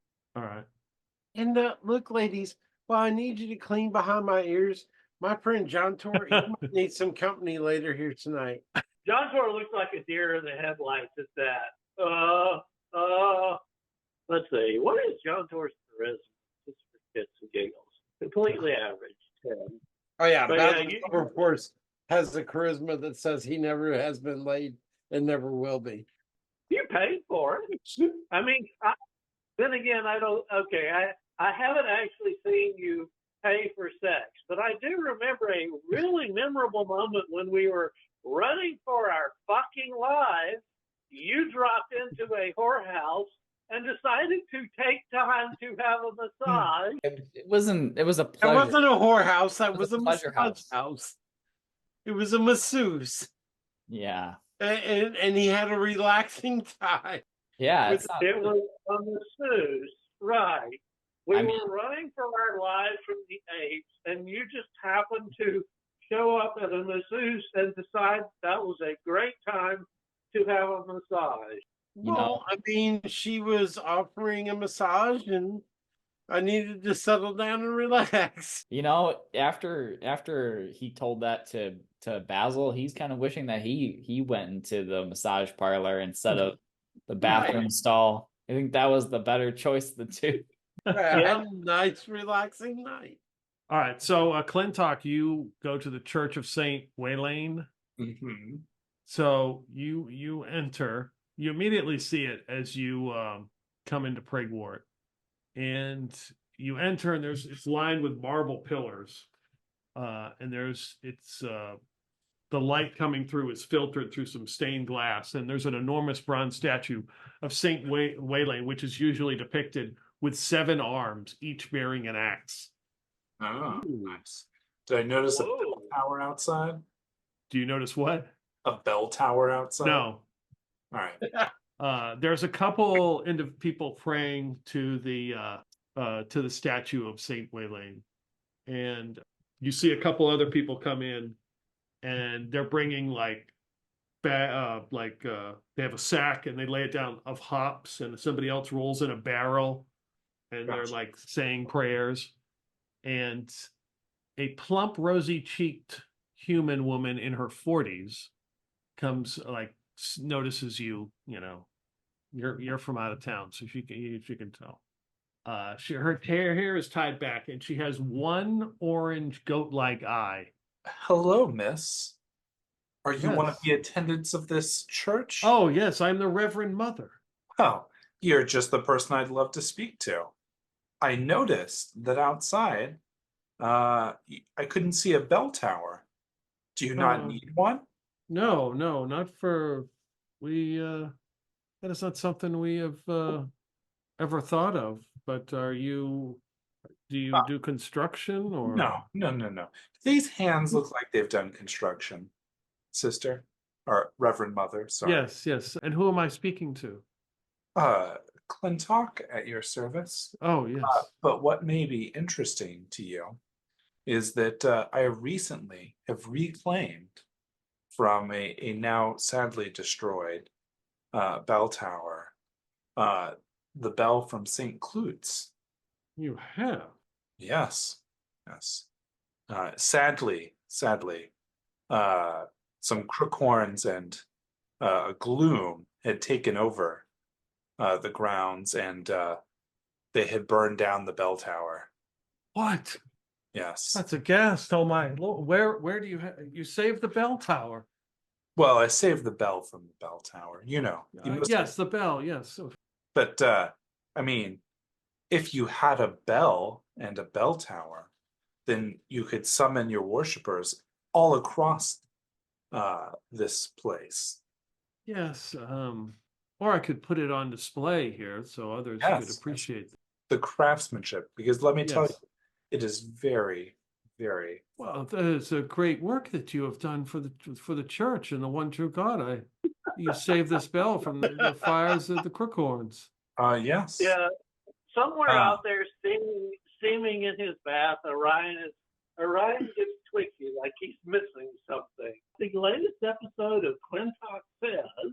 Yes, we've brought this, and I would be happy to make such a charitable donation to the church. But as we are trying to defend the realm, what is that frigid prince, whatever his name is?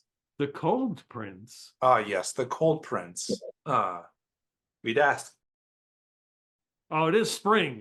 Your allergies must be. Ah, yes, out of control. Ragweed here. Yes.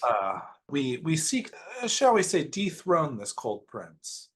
Oh, I know that he was an issue some years ago, but the Triple Compact removed him from the Dolmenwood. But I've heard news otherwise, that he tries to encroach anew. But I think that your church is uniquely in the position to grant us a favorable boon as we make such a charitable donation. yes, I mean the blessings of St Waylaine just help you greatly. I have not heard of this issue with the Cold Prince. I know the crookhorns were a problem in the north. I know that the Order of St. Sedge is doing its best to keep us safe. Can you tell me more details of this triple compact? Well, it was some sort of agreement that was made between, I believe it was the mortals and the Droon and those of Faeria, if I'm not mistaken. Your saint. He appears to be quite a fearsome saint, one not to be messed with. Ah, yes. Might your church possess maybe a weapon for which he has bestowed just an ounce of his fearsome energy? She says, "Yes, we can assist you with this." Yes. Do you have the bell with you? Oh, I mean, yeah, it's. I can assure you it will be delivered. I did not bring it with me, as correct. Yes, you might imagine. Yes, one myself. I need a horse or a team of mules. I think I can come up with something for you to reward you for this great service that you have done. Oh, I am just happy that I can make such a kind and generous donation. Let me look into what we may have to offer you, and if you once you bring the bell by, I will have it properly set here and gift you with the things appropriate for such a donation. Oh, I will bring it to you this evening. Don't you worry. Oh, thank you. Oh, and while I'm here, as we're out on the road, I realize the Dolmenwood, there are many things for which some blessed water might be of use. Do you mind maybe giving me a couple of flasks of such Yes, consider it done. Thank you. Yes. Some holy water. We shall definitely will give that to you. Why, thank you so much. We don't need a fucking bard. Orion, go on. Yeah, there is a reason when we were running for our lives from in the 8th capital, that the only person Orion considered stopping and helping for was Clintock, because as long as Clintock is around, Orion is going to have more tales to tell than he can possibly have time to use.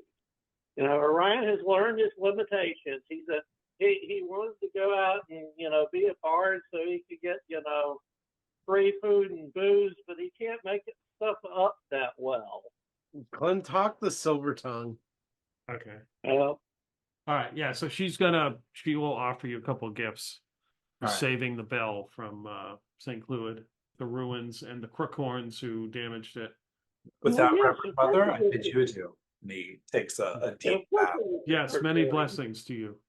As a couple people come, like the whole group of people come in with like hand trucks with barrels of probably beer or ale that they put in front of the statue to be blessed. That's the holy water we're getting, right? Yeah. If it serves two purposes, all the better. Let me amend what I said, because I was trying to go off memory, which didn't work very well. The triple compact was the humans. She would say the humans, the Longhorns, which are the Bregel, and the Droon. Oh, okay. And the what? That's what she says. She called them the Droon. Clintock really didn't care that much. He was, I figured that as much. I just, if there was actual information to glean from it, he was all about that. But yeah. Okay, so yeah, you're gonna bring the bell by that evening. Basil, Wilberforce, and company are doing the hot tub time machine. Zophan's just chilling. You're just walking through the city? Yeah. He's just like taking a night stroll. Well, I guess it's the day stroll, but yeah, it's a nice day. Yeah, he's just kind of enjoying the time to himself. He's not really looking to party. Okay. Is there anything in particular you're looking to do? I mean, you can just walk the prig ward. I don't care. Yeah. Nothing comes to mind. Okay. He might be interested in I guess he hasn't, as far as he hasn't really seen any other acrobats around. Okay. So he might be curious to like see if there is like any performers, like street performers, and like what that scene looks like, so that he could observe them, maybe doing some things that he hadn't thought of before. Okay. Yeah, but as far as he's the only acrobat he's ever met, so. Good point. I'm not gonna worry about it. You guys will get a room, but we're gonna do this one thing. So at some point during this day, it's been a enjoyable day. So maybe Zophan, you head out to like the market. There's a little bit of entertaining. There's some singing going on. Some street performers. You find a nice place to sit down, close your eyes, and at some point, you kind of nod off and get a nap. And for the other crew in their hot tubs, you all kind of have you're about 5 in, and you kind of nod off at some point, and Clintock goes back to the check on the bell and takes a nap, and Karn falls asleep. So at some point you all fall asleep. That's my point. You are all woken up. You are let's see. It's snowing out, and there are trees. You kind of all wake up. You realize you're all together, and a sort of like an image, but you realize it's Remy, and she's like, "Wait, how does this thing work again? What? Oh, just talk to him. Oh, okay, yeah. I got your message. Can you hear me? Can they hear me? Okay, yeah, I got your message. Can you hear us? I don't even know if they're talking, like she's talking to somebody. And then you see somebody in the background. It looks like a hobgoblin. hands her like a big chunk of meat, and she's like, "Yeah, that's good." Anyway, I waited. I was supposed to wait. I'm headed south. It's probably gonna take me like 12 or 14 days to find the infinite roads. I guess you guys are headed there. So, what? Yeah, yeah, yeah. Give me in some more. Yeah. Okay. Anyway, oh yeah, it's a good thing you didn't go back, through the tomb because, you know, the Bloodskins control it now. So that would have been a bad idea. Wow. Yeah, I took on some of the hobgoblins. I had to pay them something, and they were hungry. So I had to get a group together. There's some guy named Barrow or something, some Azure. I don't know. He was late. He had a trap laid up for you, but we have to go far out of the way to avoid it or something. He's looking for you. He's not happy, and I'm trying to keep Dolly from killing the hobgoblins. It's caught. Don't worry, Jahin is still alive, and Jalak's cooking, and some guy named Crumwaller joined us too. So, but if you get to the Infinite Road, go to the Broken City. You should see it. There's these enormous statues or something. It's not hard to miss. Just wait there as long as you can. I don't know when you'll get this message, but when are they getting this message? Okay. Whenever you get this message, it's going to take me like 2 weeks at least to get there. So, hopefully we'll meet up. What was that? Yeah, I'll take some more. And she just starts eating some huge piece of meat, and she vanishes, and you all wake up. Nice. Yeah. And that's a good place to stop. Yeah. Nice. So we got time to meet her up on the Infinite Road. Yeah. Minimum of 2 weeks from now.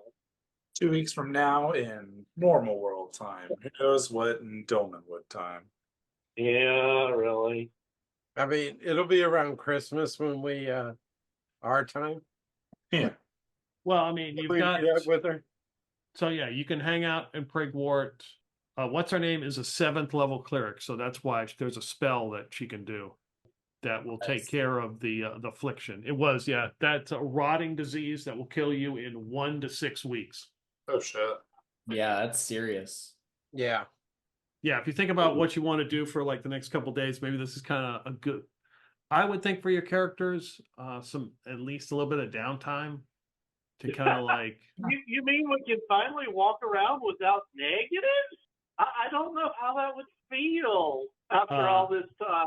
You could also consider and go to the Lithian well, which I told you will be like a couple days to the west, 3 or 4 days to the west. If you've been told you can get rid of the whole hag stench, that could be something if you want to do. Yeah. You could go up to Harrowmoor Keep and see Lady Harrowmoor. I mean, she would absolutely take you guys in, at least probably give you a dinner or something and talk to her, but considering what you've done. Oh, 100%. We should go get the finest, like, lavish court meal possible and just, like, stay in nice accommodations instead of a random town. I mean, not that Basil Wilberforce isn't happy to be courted by these buxom young ladies. Yeah, and that's the description. The crowds are served by the landlord Heged and the 2 buxom barmaids, Gaudy and Blessy, who have the necessary brawn and bold temperament to shoulder through the thronging drinkers. Fantasy tavern, if I've ever heard of one. But if you think of something else you want to do, and I mean, just because I didn't name something, but yeah, Karn, they'll absolutely give you some armor.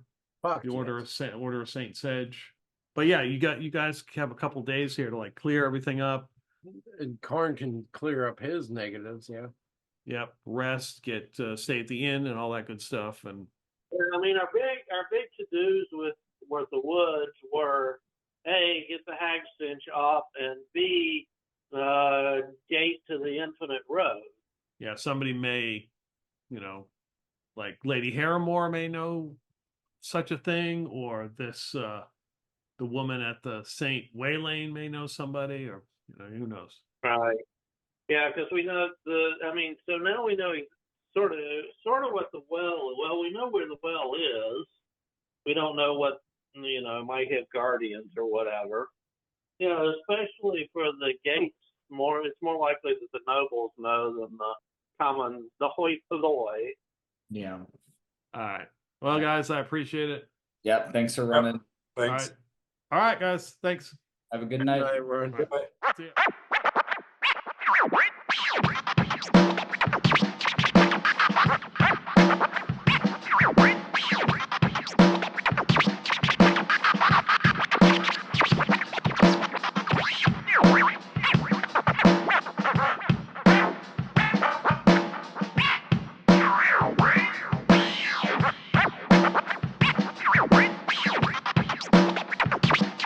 Here's to swimming with golden women.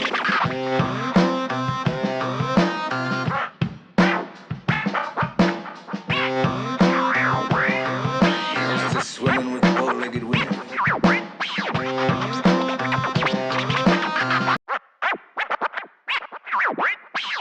Then let's not mince words. Let's start punching these kids.